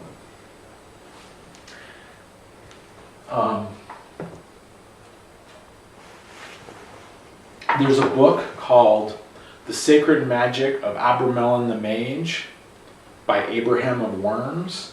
And this book is what a lot of occult orders, the Golden Dawn, Crowley's orders have based a lot of their work on. And it describes a process that follows this process pretty closely, except it's a little more concretely laid out. And in this book, you invoke a whole host of angels. So you go through all this work to do all these angels, and then you evoke a whole host of demons. And you have to evoke each one in order, and then submit them, like gain control over each demon. At the end of it, once you've gone through all of that work, you call forth the holy guardian angel, who's your personal angel that then tells you what to do and helps you become awesome, so to speak. Helps you become superhuman. So it's this dualistic process of going through all the bright, inspiring aspects and all the dark, frictional aspects. So the Goetia would correspond to the dark, frictional aspects. And in most magical traditions, they skip all the other stuff I just told you guys about and go straight to this. This also comes from Trimethius' work, or it is derived somewhat by it. The seals and the orders of the spirits have been corrupted over time because different authors move stuff around. They're like, this guy doesn't belong here, he belongs there. And somebody copies the seal wrong and the symbols are in the wrong place. And just like I was showing you guys earlier, where like Luna is here and then on the next one Jupiter's there, and this happens with this book as well. There are similar rituals in both the Ars Goetia and the Ars Paulina which contradict each other and have like modifications. Bad scholarship in the Middle Ages, basically. Most of the spirits summoned are tied to the points on the compass or degrees around a circle. The idea here is this type of Solomonic magic provides you a number of capabilities or benefits. The first one is to get information. And this right here comes from Aleister Crowley directly. This is his analysis of how Solomonic magic works, with a little bit of my analysis thrown in. So the idea is, I'm going to call up a spirit to tell me something I don't know. Well, if you guys have heard my theory before, your eyes and ears and nose and all your senses are picking up facts all around you all the time. Like I'm looking at you, but I'm seeing him with his hat and his t-shirt over here, and that information is going into my head. And I'm hearing her moving around over here, and that information's going. So over the course of your life, you've picked up millions of pieces of information about the world through your senses that you're not consciously aware of, but they're in there. So this process is solving problems or answering questions using all of that data that's in your subconscious. Or a demon appears and tells you the answer. Depends how you want to look at it. I like this interpretation of how this works because I have a pretty scientific mind about me, so I like to think everything follows rules. So this makes sense to me. But other people think, no, it's not this, it's literally something supernatural happening. And I've had occasions where I've gotten pieces of information that I don't believe I knew or had any way of knowing, but I was given the information. To destroy our enemies. So left-hand path or dark path magicians will often talk about this like, oh, you can use magic or Goetia to kill people or get rid of people you don't like or whatever. Crowley's interpretation of this, which I agree with, is it's not that, it's the concept of needing to have an enemy disappears from your mind. The whole idea of duality of like, that guy's bad and I'm good goes away. So the fact that they're your enemy becomes destroyed in that they're no longer your enemy. They're just a person, and there may be a cause and effect that you don't like, but that whole animosity disappears. It's almost like Harbinger stuff. So you have to be able to interpret these medieval phrases from an interesting philosophical standpoint. So you don't really kill somebody with magic, you just no longer care about the problems you're having with that person, or those problems become insignificant, or however you want to look at it. Understand the voices of nature. Some people are really good at looking at wild animals and knowing if they're going to attack or not, or how they're going to, like wow, what was that guy's name? Crocodile Hunter. You guys ever see the Crocodile Hunter on TV? Yeah, Steve Irwin. Yeah. He understood animals pretty well. I mean, he got killed by one, but his animal intuition was very strong. The dog whisperer guy, like he knows what a dog's going to do and why. That's really what this is about, is developing an intuition where you understand things in the world, like being able to read people's micro expressions to know if they're lying, or if they're happy or unhappy, or they don't like what you're saying, or they're falling asleep, or whatever. So it's a way of building up your senses and your intuition to where you're really effective as you do things in the world. Whether it's working with animals or knowing, based on these things I see, it's going to rain today, or it's going to snow today, or animals seem to know that there's going to be an earthquake. So you'll see like a bunch of birds flying away and dogs barking and cats running around, and then an earthquake happens. It's not that they're psychic, it's that there's a intuitive understanding of the signs of nature that tell them something bad's about to happen. Get out of here. So this process in Goetia helps you develop those aspects in yourself. Obtain treasure. You could take this literally, or you could take this as, because of the work you do, you become very disciplined and your will becomes very strong, and you get a lot better at business. Right? You work harder, and so you have better results, and so you make more money.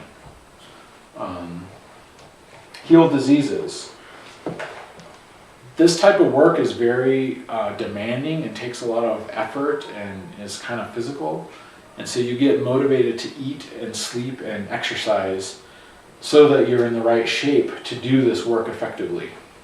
Because if you eat a bunch of crap and you don't sleep well and you're all like, weak and unexercised, it's going to be hard to maintain the discipline and the will to spend a month preparing for this operation and then standing for 8 hours and doing the conjurations and the symbols and all. You actually have to make yourself a badass to be able to do this. So heal diseases is motivate yourself to treat yourself correctly so that you're strong enough to do the work. Does that all make sense? Very important concepts. Because what I'm doing is I'm translating medieval superstition into modern philosophy. All right, so the different components of the Goetia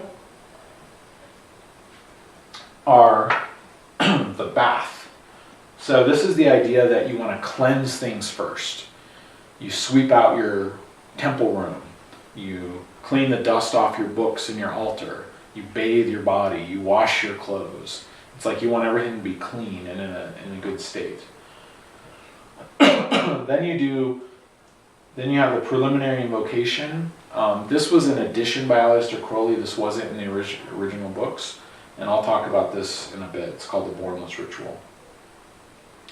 You have the seals, and much like in the Almadel where each angel has a seal, each demon has a seal. The Goetia deals mostly with demons. And the Goetia says that these seals are made in metal, and either it's all the same metal, or it might be metal that relates to the nature of that demon. So it could be copper or gold or lead or whatever. Scheduling. You have to learn if a particular demon is a Libra demon, what days and times and hours are best for that demon. So there's a whole set of scheduling that you have to know how to do. Lamens are, you take a piece of parchment and you draw a set of symbols on the parchment, and then you put a hole in it and you put a string around it, and then you wear it around your neck. And generally what happens is you have the symbol or the seal of the demon on one side, and you have the seal of Solomon on the other side. And so this lamen gives you sort of like a protection and an authority over the demon. Then you have the circle. The circle is the space that you stand in. The circle represents infinity.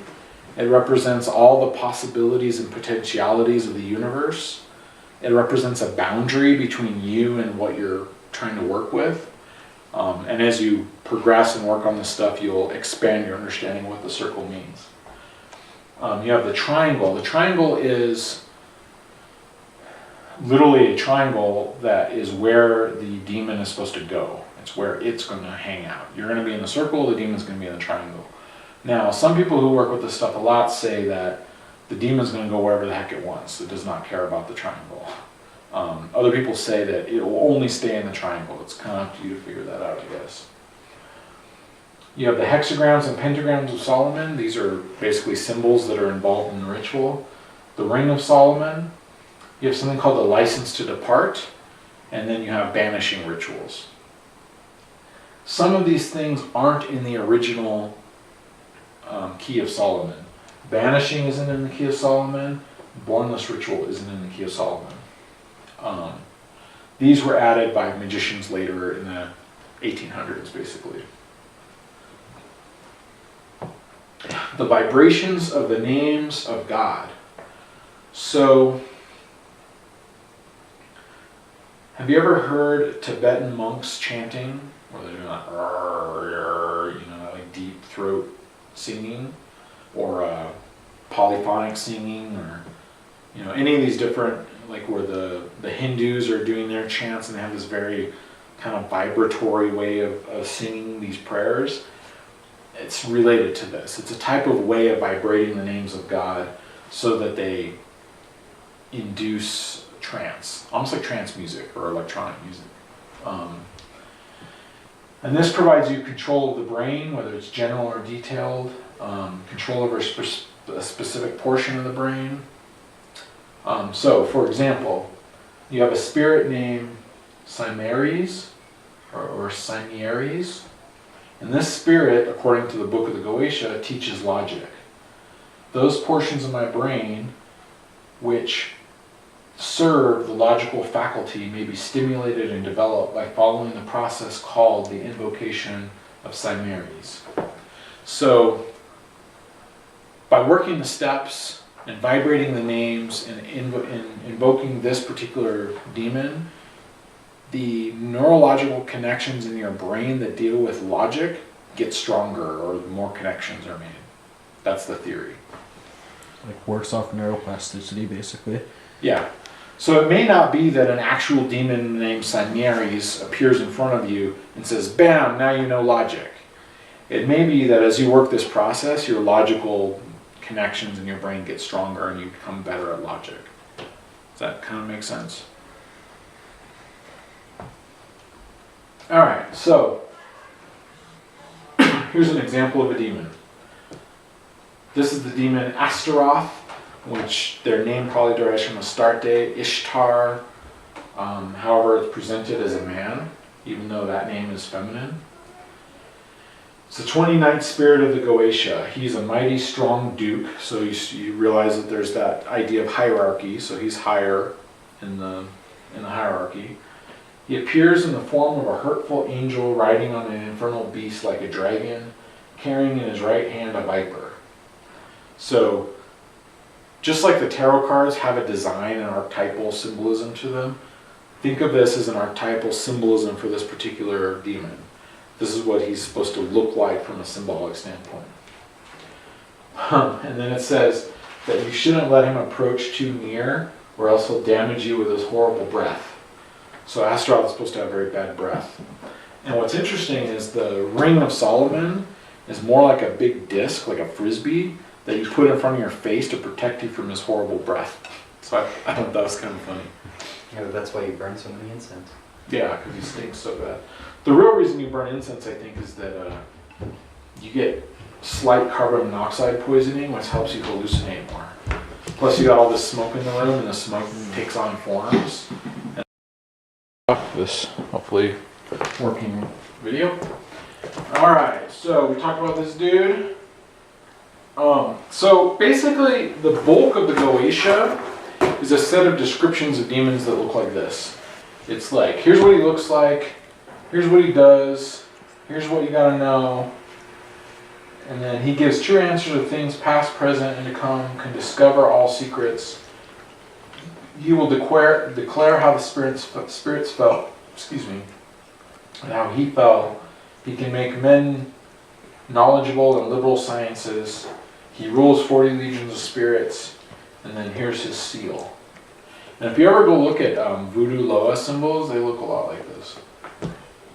So, in the Goetia, there's like 70 or 72 demons, depending on which version you're looking at, to try to correspond with other things that number leads to.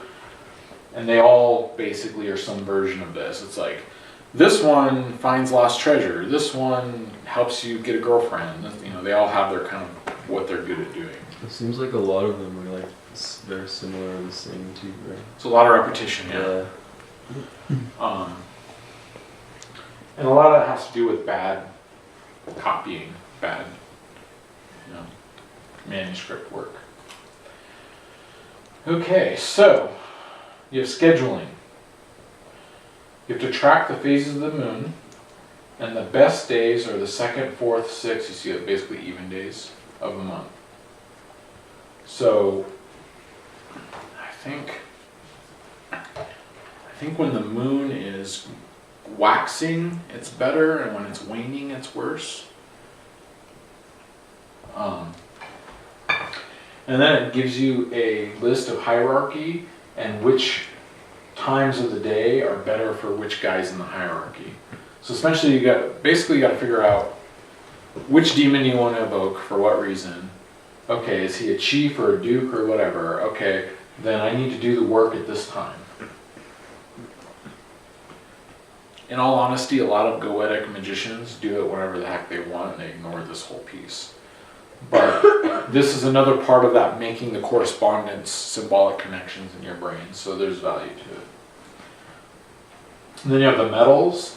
Each of the different aspects of the hierarchy have their own metals, so the kings have gold, the marquis have silver, etc.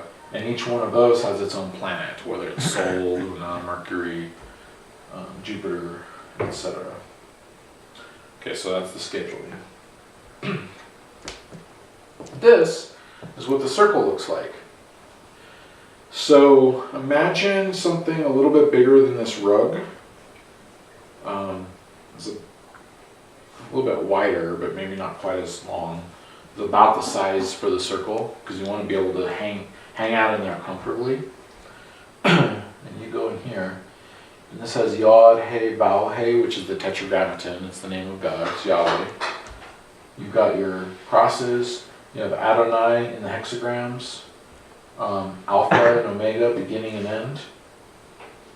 Then you have this snake, and the snake wraps in a clockwise way around the circle, and he has a bunch of Hebrew written on him. And I'll let you guys go and research what that Hebrew is, because it's interesting. You have the cardinal directions, east, south, north, west, etc. You have candles placed in these little pentagrams on the outside of the circle, and within the pentagram it has tetragrammaton, and then these little crosses. So this is the circle, and most of these things caution you very strongly never to leave the circle. That circle is the boundary between you and the demon. It's what protects you from the demon. A lot of modern Goetic magicians don't even use a circle. The circle is in their head, meaning their will and their psychology is so strong that they just project a circle. They don't need to create one. Take that however you want. But the general instruction is you do your operation inside of the circle, and you don't leave it until after you've told the demon, you can go now, go away, and then you banish the demon to get rid of it. Then once you feel like it's gone and you've done all that, then you can get out of the circle and close up shop. This is what the triangle looks like.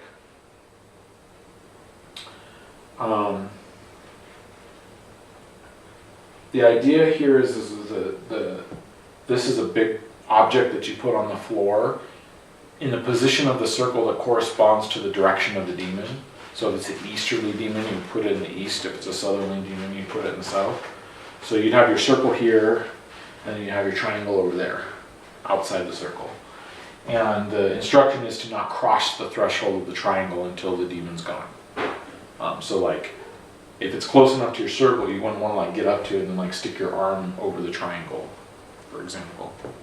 These are kind of superstitious stuff, but it's what's in the original texts. And then around the triangle you have tetragrammaton and these other names. And then this is the name for the angel Michael, Mikael. So this is the original triangle. This is the ring of Solomon. And it's tetragrammaton around the end. It has the same basic stuff as the triangle. And then it's got a hole in the middle. And it's like you put this over your face so you can see, but you don't smell the horrible breath of Astaroth. Other people say that there's an actual ring that goes around your finger that has this stuff written on it. I don't know. These are symbols that you use for different things. The pentagram of Solomon is worn on the breast, so it's worn up here, like a medallion kind of, and it has this stuff written on it. And on the other side of this, it would have the seal of the demon. So it would have this on one side, and then it would have this on the other side. And this is like if the demon gets ornery and starts to give you a hard time, you show him that, and he's like, oh, okay, sorry. This is like, it's almost like your letter from God that says that you're the boss, and he's got to do what you say. Think of it kind of that way. All of these names have meanings and Kabbalistic values, and I'm going to leave it as an exercise to you guys to go look these names up and figure out what they mean and what they are. Then you have the hexagram of Solomon, which is made out of leather. They say calf's skin. So you can find a newborn virgin calf and cut its skin off and turn it into paper and then calf leather, basically. While you're doing this process, you should be wearing some sort of white linen outfit, like a robe. And then at the skirt, you would have this basically worn on top of the clothes as like maybe an apron, or I'm not exactly sure what the best approach would be. And then when the spirit appears, you show him this as like, hey, I'm the boss. Same concept as that. Now, when you dig deep into the occult and ceremonial magic, one of the things that you discover is that this is a symbol for microcosm or self, and this is a symbol for macrocosm or God or everything. So these two symbols kind of work together. It's got Alpha and Omega. It's got that acronym AGLA. It's got the Tau. Tau is a Greek letter. It's got tetragrammaton around the edge. I'm not sure what that is. And then it's got these crosses. The next thing that you can have, I don't really hear about this very commonly. In voodoo, they do this quite a bit. But in Western magic, the idea of after you're done, locking the spirit in a vessel, like a lamp or a vessel of brass. In Voodoo, they use like little gourds. If you ever watched the movie The Serpent and the Rainbow, one of the voodoo priests, the Hongan, has like a wall covered with these little soul gourds where he stored the spirits of different people and different things. In Western magic, they talk about this in the books, but they don't really use it. I'm not so sure it's a good idea to lock a spirit in a vessel if you want it to do what you want. I think it would be pretty pissed off. That's my impression. But this describes the mechanism of how this works. Yellow brass at the top, it's got a leaden seal. There's a genie that tells a fisherman, there's this whole mythology behind this. I'm not all that interested in this concept, but if you want, you can look it up and read the Arabian Nights, read any of the Solomon mythologies, and you can find more information about the brass vessel. The seals that go on the brass vessel, this is supposed to be the secret seal of Solomon. Again, I'm not exactly sure where this is derived from. This is very interesting. This looks like the sun and Mars combined. And if you look at the symbol, you can actually compare it to symbols around the world for different things, and you'll see a lot of connections and synchronicities. So the seal is supposed to be made by somebody who's clean inside and out, that has kept themselves chaste from interaction with women for a month, have fasted and prayed, asked for forgiveness, It has to be made on Tuesday or Saturday, because those are the days of Mars and Saturn. At midnight, written on virgin parchment with the blood of a black rooster that has never been with a hen. Like, it's got all this very elaborate, kind of superstitious discussion about what you're supposed to do. A. Waite, who's a famous occultist, says you got to follow this exactly to the letter if you want anything to work. Other people say this is just nonsense. You can do what you want. But that's the seal. That's how you create it. And you put that on the brass base. So this is the conjuration. This is a very long, it's kind of annoying thing, where you go through here and you basically say, hey Spirit, I'm telling you to appear and do what I tell you. Here's a bunch of names of God by which I get my authority, so you better listen to me. Don't be a jerk. Don't try to harm me. Appear in a way that I can understand and speak in a way that I can, all the same stuff that we've seen before. So this is the first conjuration. And it says, speak to me with a voice clear and intelligible without any ambiguity. And the reason that it says that specifically is that the demons have a tendency to give answers that you can interpret either way. So if they can mess with you or avoid doing what you want, or avoid, they're a little bit unreliable unless you're very strict with them and like kind of force them to do what you want. Some people say that you should treat them with respect and nicely, and some people say you should treat them like dogs and yell at them and threaten them, and it's up to you which approach you want to take. And there's all these names of God: Adonai, El, Elohim, Eloha, Asher, Ehyeh. Some of these you guys will recognize. Zabaoth, Tetragrammaton, Shaddai. If you've ever looked at the middle pillar ritual, any of these rituals, you'll see a lot of these names involved. So, if the first one doesn't work, there's another giant conjuration that you can use. So basically, you do your conjuration, nothing happens, and you're like, no, seriously, and you throw down this next one. And it's basically the same thing. Some different names, some different wording. It's like, no, seriously, show up, dude. What makes that one different, like more? I have no idea. If the first two don't work, then you have the constraint.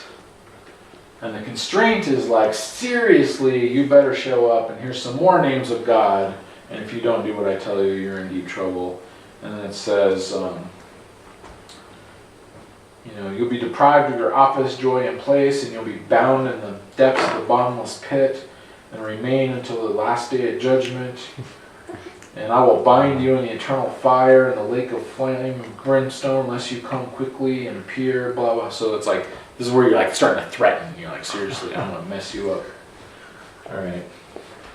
So if those don't work, then there's the next level where you invoke the king of the demons. The idea here is that, well, if you're not going to come, I'm going to tell your boss, and then you're in deep trouble, and your boss is going to tell you to come. So you invoke Amaimon, and it's the same essential thing. And it says to basically use this 2 or 3 times. So after you try the first one, it doesn't work. You try the second one, it doesn't work. You try to constrain it, it doesn't work. You do this one 3 times. And if it still doesn't work, there's another one. Then you move on to the spirit chain. Now, here's the thing.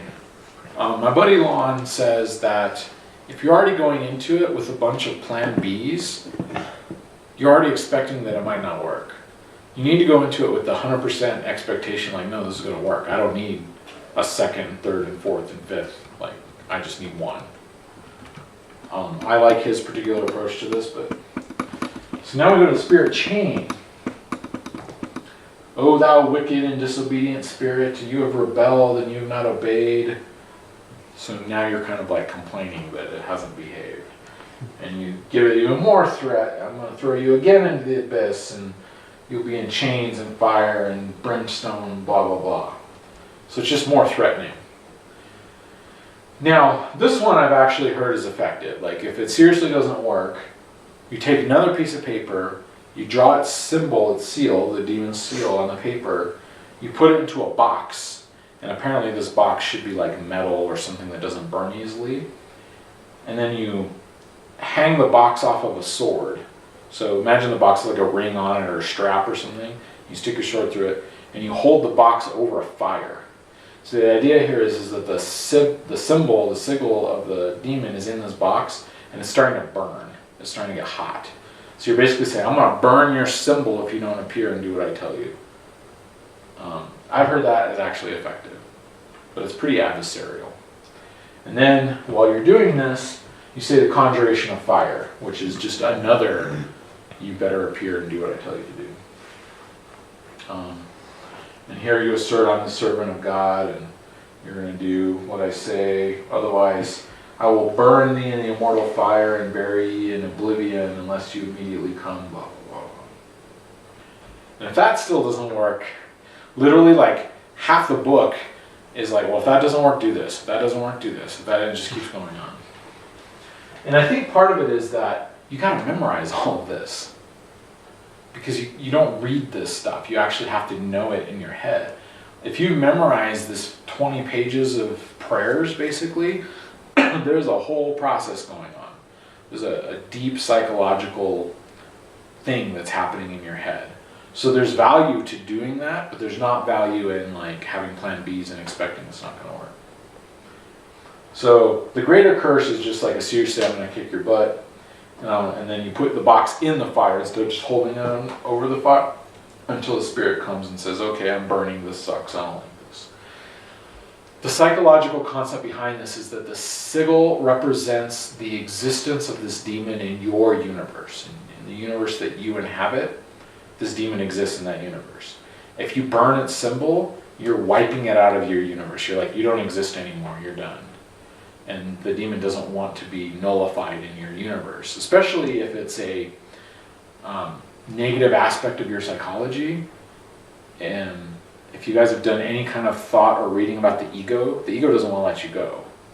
And so if you're like, I'm just going to destroy my ego, it's going to fight. It's going to say, no, come on, what do we do? It'll use anything to convince you to keep playing the game. So if you're going to burn the symbol, you're wiping the demon out of your whole universe, and it doesn't want to go. So it's likely to then behave. So probably do the first invocation. If nothing happens, threaten to burn the symbol, and then it'll be all good. Okay. When the spirit finally shows up, now suddenly you're friendly. After threatening to hurl it into the abyss and burn it forever, then you're like, welcome, O most noble king. Welcome unto me, and you say all this nice stuff, like, I'm glad you showed up. So, it's a little disingenuous, but I think that the approach of, if you look at Jungian psychology, the approach is to take out, look at, accept, and integrate your dark side, not be shameful and guilty of it. This is kind of the same process. You're evoking this negative entity or force. You shouldn't be a jerk to it. You should figure out how to work with it in a friendly, like, integrated way. So you basically say, welcome, thanks for coming, don't go anywhere until I tell you to leave, and do what I say without any sketchiness. Then when you're standing in the circle, you put out your hand like you're commanding it, and you say, by the Pentacle of Solomon, I've called you, give me a true answer. And then you state what you want. I want that girl, I want that job, I want to be an awesome magician, I want whatever it is that you want. And way before you do any of this, you should work through the process of intent, adversary, and initiation to determine, like, is this desire or request good for you? Is it what you actually want? Is it in line with your will? Is it going to be beneficial? Could you do it another way? So that's one thing actually I haven't brought up. The spirits resent when you ask them to do things you could easily do yourself. So you wouldn't say, hey, greatest, most powerful lord of the demons, clean my bathroom. He's going to be like, what, clean your own damn bathroom? Like, this is more reserved for serious, difficult things that you're struggling or unable to do and you want help with. That's one psychological way of looking at it. So don't ask it for stupid stuff. don't do it just to see if it works. Like, Crowley says that the only valid use of magic is to attain access to your holy guardian angel.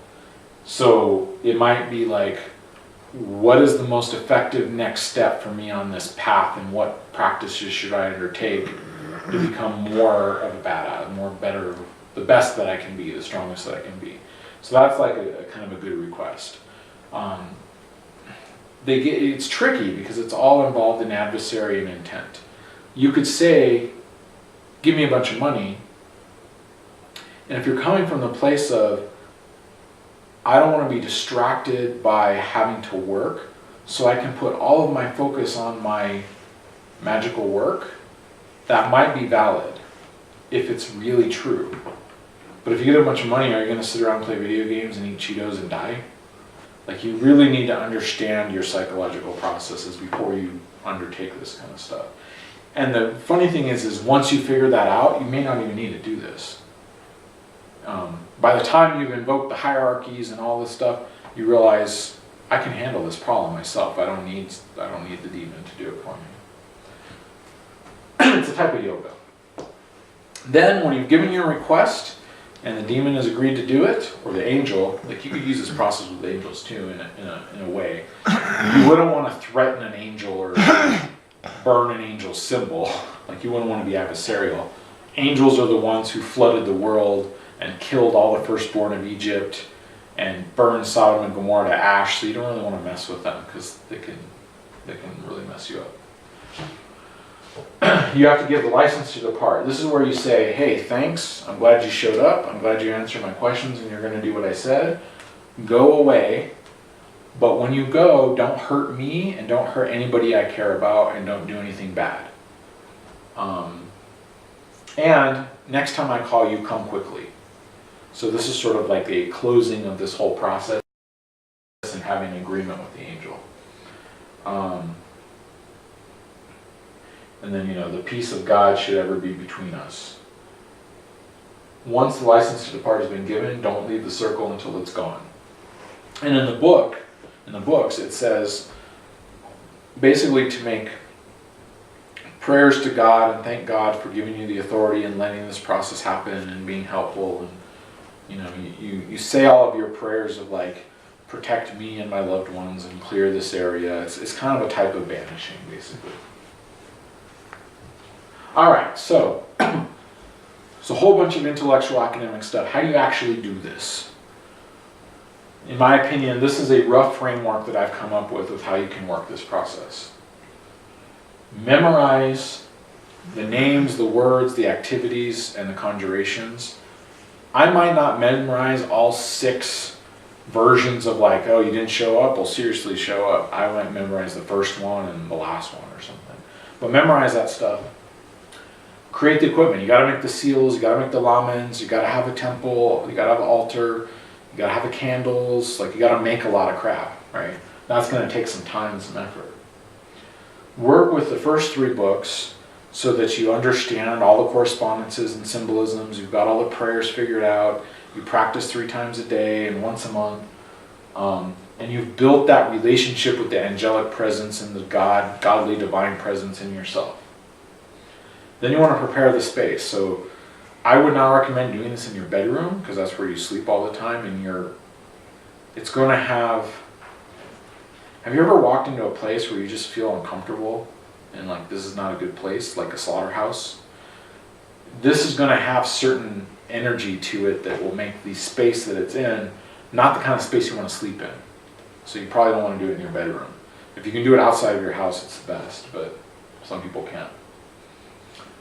So you prepare the space. If the room that you're doing it in has a lot of photographs and painting, you want to like clear everything out and make it as like basic as possible so that the only stuff in the space is related to the operation.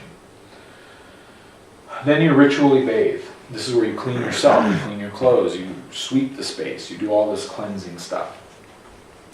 There's something called hyssop, which is an herb. I don't remember exactly what it is. And you put this in your bath. You could use essential oils. And then there's this Latin phrase, which basically means clean me. Oh God, please clean me. That's roughly what that says. This is it sounds simple, but this is a very powerful consecration. This is set aside for a holy purpose, and this is clean. There's a Thelemic version of this where you change domine to therion. So depending what your tradition is, you could actually modify this a bit. You should have a robe, which is white linen. White linen is the best. And then you have a consecration of the robe, which is basically a prayer that says this robe is set aside for this purpose and make it awesome. Then you set up your circle and your triangle. The circle goes in the middle of the room. The triangle goes wherever it belongs, depending on what the angel is and what its direction is. Now, this is a modern version. The old versions don't have these pieces. But this is my recommendation. Is at this point you perform the lesser banishing ritual of the pentagram and probably the hexagram. These are rituals designed to connect you with your microcosm and your macrocosm, your internal self and your external everything. They clear the space, they remove negative influences, they create a vacuum so only what you want to show up shows up. It's like a hygienic thing.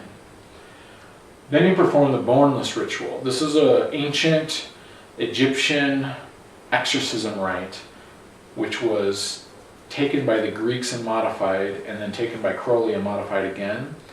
And if you look at the ritual, my interpretation of it, and I've written a paper on it, which I put up on the Facebook. My interpretation of the ritual is that you exercise any parts of yourself that aren't integrated, under control, higher, and you bring in the highest possible essence of God or your angel or whatever and let it possess you in a way. The bottom line of the bonus ritual is it puts you in a position of extreme authority over the universe so that you can decide what's going to happen.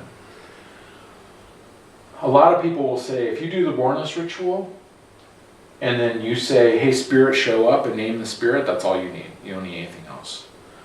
But to follow the general framework, Bornless ritual, you perform that first conjuration, the spirit should show up, you give it the welcome to the spirit, hey, thanks for showing up, you're awesome. You make your requests. Every request should be, you want to think about it very carefully, like there's that comedic idea of, you rub the lamp and the genie appears and says, I'll give you a wish, and you say, I want $1 million, and then a truck dumps $1 million on your head and you die because you crushed under $1 million. You want to word it very exactly and carefully so that there isn't any ambiguity in what you're asking for. And you want to include in every request, and do this without hurting me or anybody else. Because it could be you get $1 million, and then you get robbed and everybody gets killed. Or you want to make sure that you're careful with it. Assuming you believe the supernatural aspect of this. If you believe the Crowleyan scientific aspect where you're literally just enhancing areas of your psychology, then it's less worrisome. Ensure that the spirit says, yes, I'm going to do it. Yes, I will come when you call. Yes, we're buddies now. You want to have an agreement with the spirit. You don't want it to be screw you, I'm not doing what you say. Then you give it the license to depart. You say, go now, don't hurt anybody, we're done. And then you perform your banishing again. And then you ensure that the spirit is left. You can kind of tell, if you've ever been in a room by yourself and somebody comes in the room but you haven't seen them, but you can feel that somebody's in the room, it's that kind of a feeling. So if it's not gone, if that feeling's still there, banish again until it's gone. Once the spirit's gone, then you take down the temple, put everything away, cover up the seals. There's a whole procedure for cleaning up after you're done. So that's the basic, everybody understand that step-by-step process? I recommend reading all of the books, learning everything you can, and then coming up with your own process. All right, things to think about. Internal adversary integration. If you haven't faced, let's say that you're asking for a girlfriend through this process. Why don't you already have a girlfriend? What is the problem with your ability to attract the type of relationship that's good for you? Like, you need to do that type of psychological work before doing this. Because what will happen is those dark aspects will come up in this process. Like, maybe you'll get a girlfriend, but she like ties in with the worst aspects of yourself and you both get hooked on heroin, or, you know, it's hard to say what exactly will happen. So you really need to figure out, like, is this desire that you want to do this process for coming from a dark aspect of yourself that you don't fully understand and have like guilt and shame about and haven't really worked through? Intention. I already talked about how they resent things that you could do yourself. Examine your intention behind it. Do you really need the thing that you're doing? Why are you asking for it? How important is it? Where is that coming from? These two things are tied together. Initiation. To be able to handle this process, you have to have a high level of initiation. And that's why there's so many steps and so much complexity and all these books to read and stuff to memorize. Because that whole process is building up your momentum, your spiritual armor. If you just jump in, if you just take my little list of steps and go do it tonight, I have no idea what the results would be, because you've got no initiation in place. You haven't built up this force. By the time you're done with all the initiation work, you may not need to do it at all. All right. A lot of people have changed this process.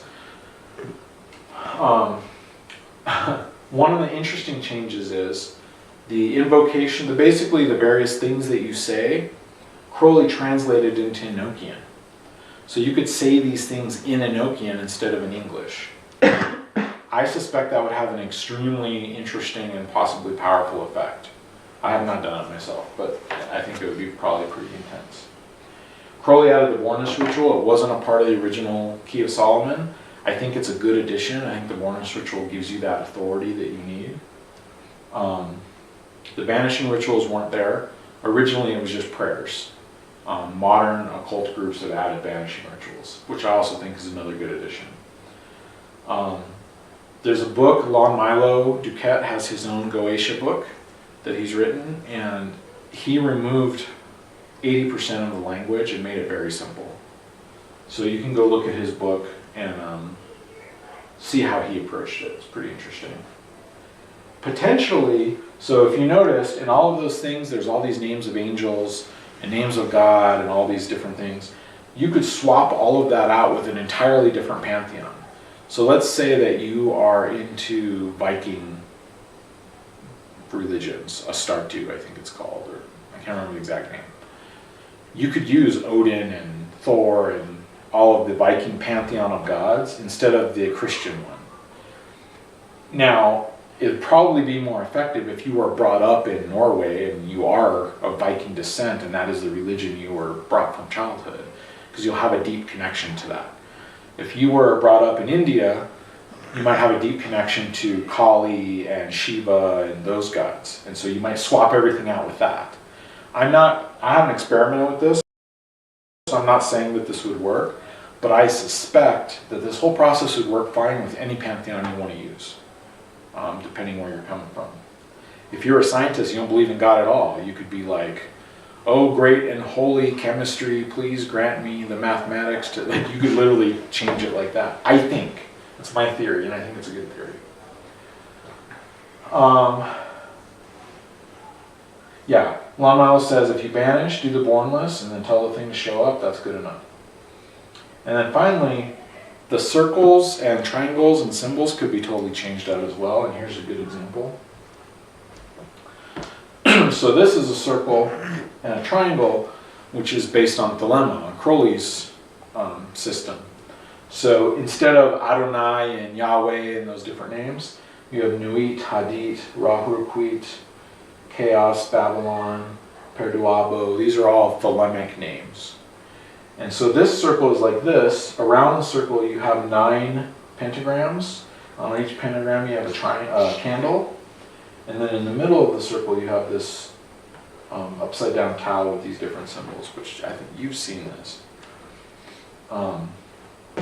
In the triangle, you have the three powerful words of thelema, abrahadabra, and agape. Thelema means will, agape means love, and abrahadabra is like It's a a word name you need to go study that word. Is it in the name of God?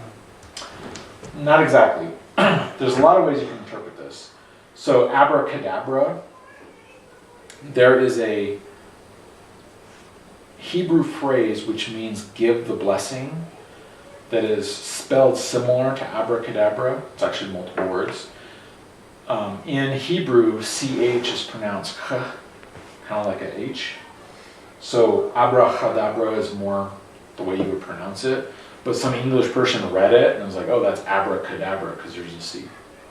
Ab means father, Ra means son, Had means fire or manifestation. So it's literally the fire and manifestation between father and son. There's you could literally have an 800-page book on this word. So I highly recommend going and researching it, but there's a few tidbits for you. This is the word that Crowley says is the word of the aeon, of 2,000 years, the word that like controls everything. There's ways of writing this in like a pyramid where it's like A, B, A, and the ant has it on the wall upstairs or your door or something. Yeah, your door. And that's it. That is the Solomonic system of Goetia and Solomonic magic. I do actually have a question. When you make all of the seals and all of that, do you use them once and then get rid of them and make it again? Or can you use them multiple times as long as they're not damaged? What do you think would be best? Well, since one of them is literally made of solid gold, I would prefer not to have to go buy one of those every time. Yeah. I think it is perfectly fine to reuse them. Obviously, if you burn a seal, it's gone. Yeah, so, you can't really reuse it. or I guess if you burn it completely, you're done with that demon. You're never going to work with it again. Yeah. If you burn it a little bit, you may need to remake it. But in general, I think it's okay to reuse the same stuff. I think it's important to keep that stuff sacred or separate. Like basically, you don't want to have your buddies over and be like, check out my seal, and like, because this is your universe, this is your psychology. Yeah. Their handling of it is going to add their energy to it, and you don't know what effect that's going to have. So, each person has their own psychology. So, Astaroth in you may be weaker than Astaroth in somebody else. If it does get messed with or handled or whatever, you probably want to like reconsecrate it, say some sort of a prayer that, okay, I clean this thing off and restart it, and this is what it's designed for, like a way of kind of rebooting the object. And you can read about that. There's a book called Magic, Book 4 by Crowley, Liber Abba, which explains how to work with talismans and do consecrations and charging and stuff like that. You could use that process if you want to. But ideally, you would have like a locked trunk that you would put all your stuff in and lock it away when you're not using it, and then nobody messes with it. Other questions?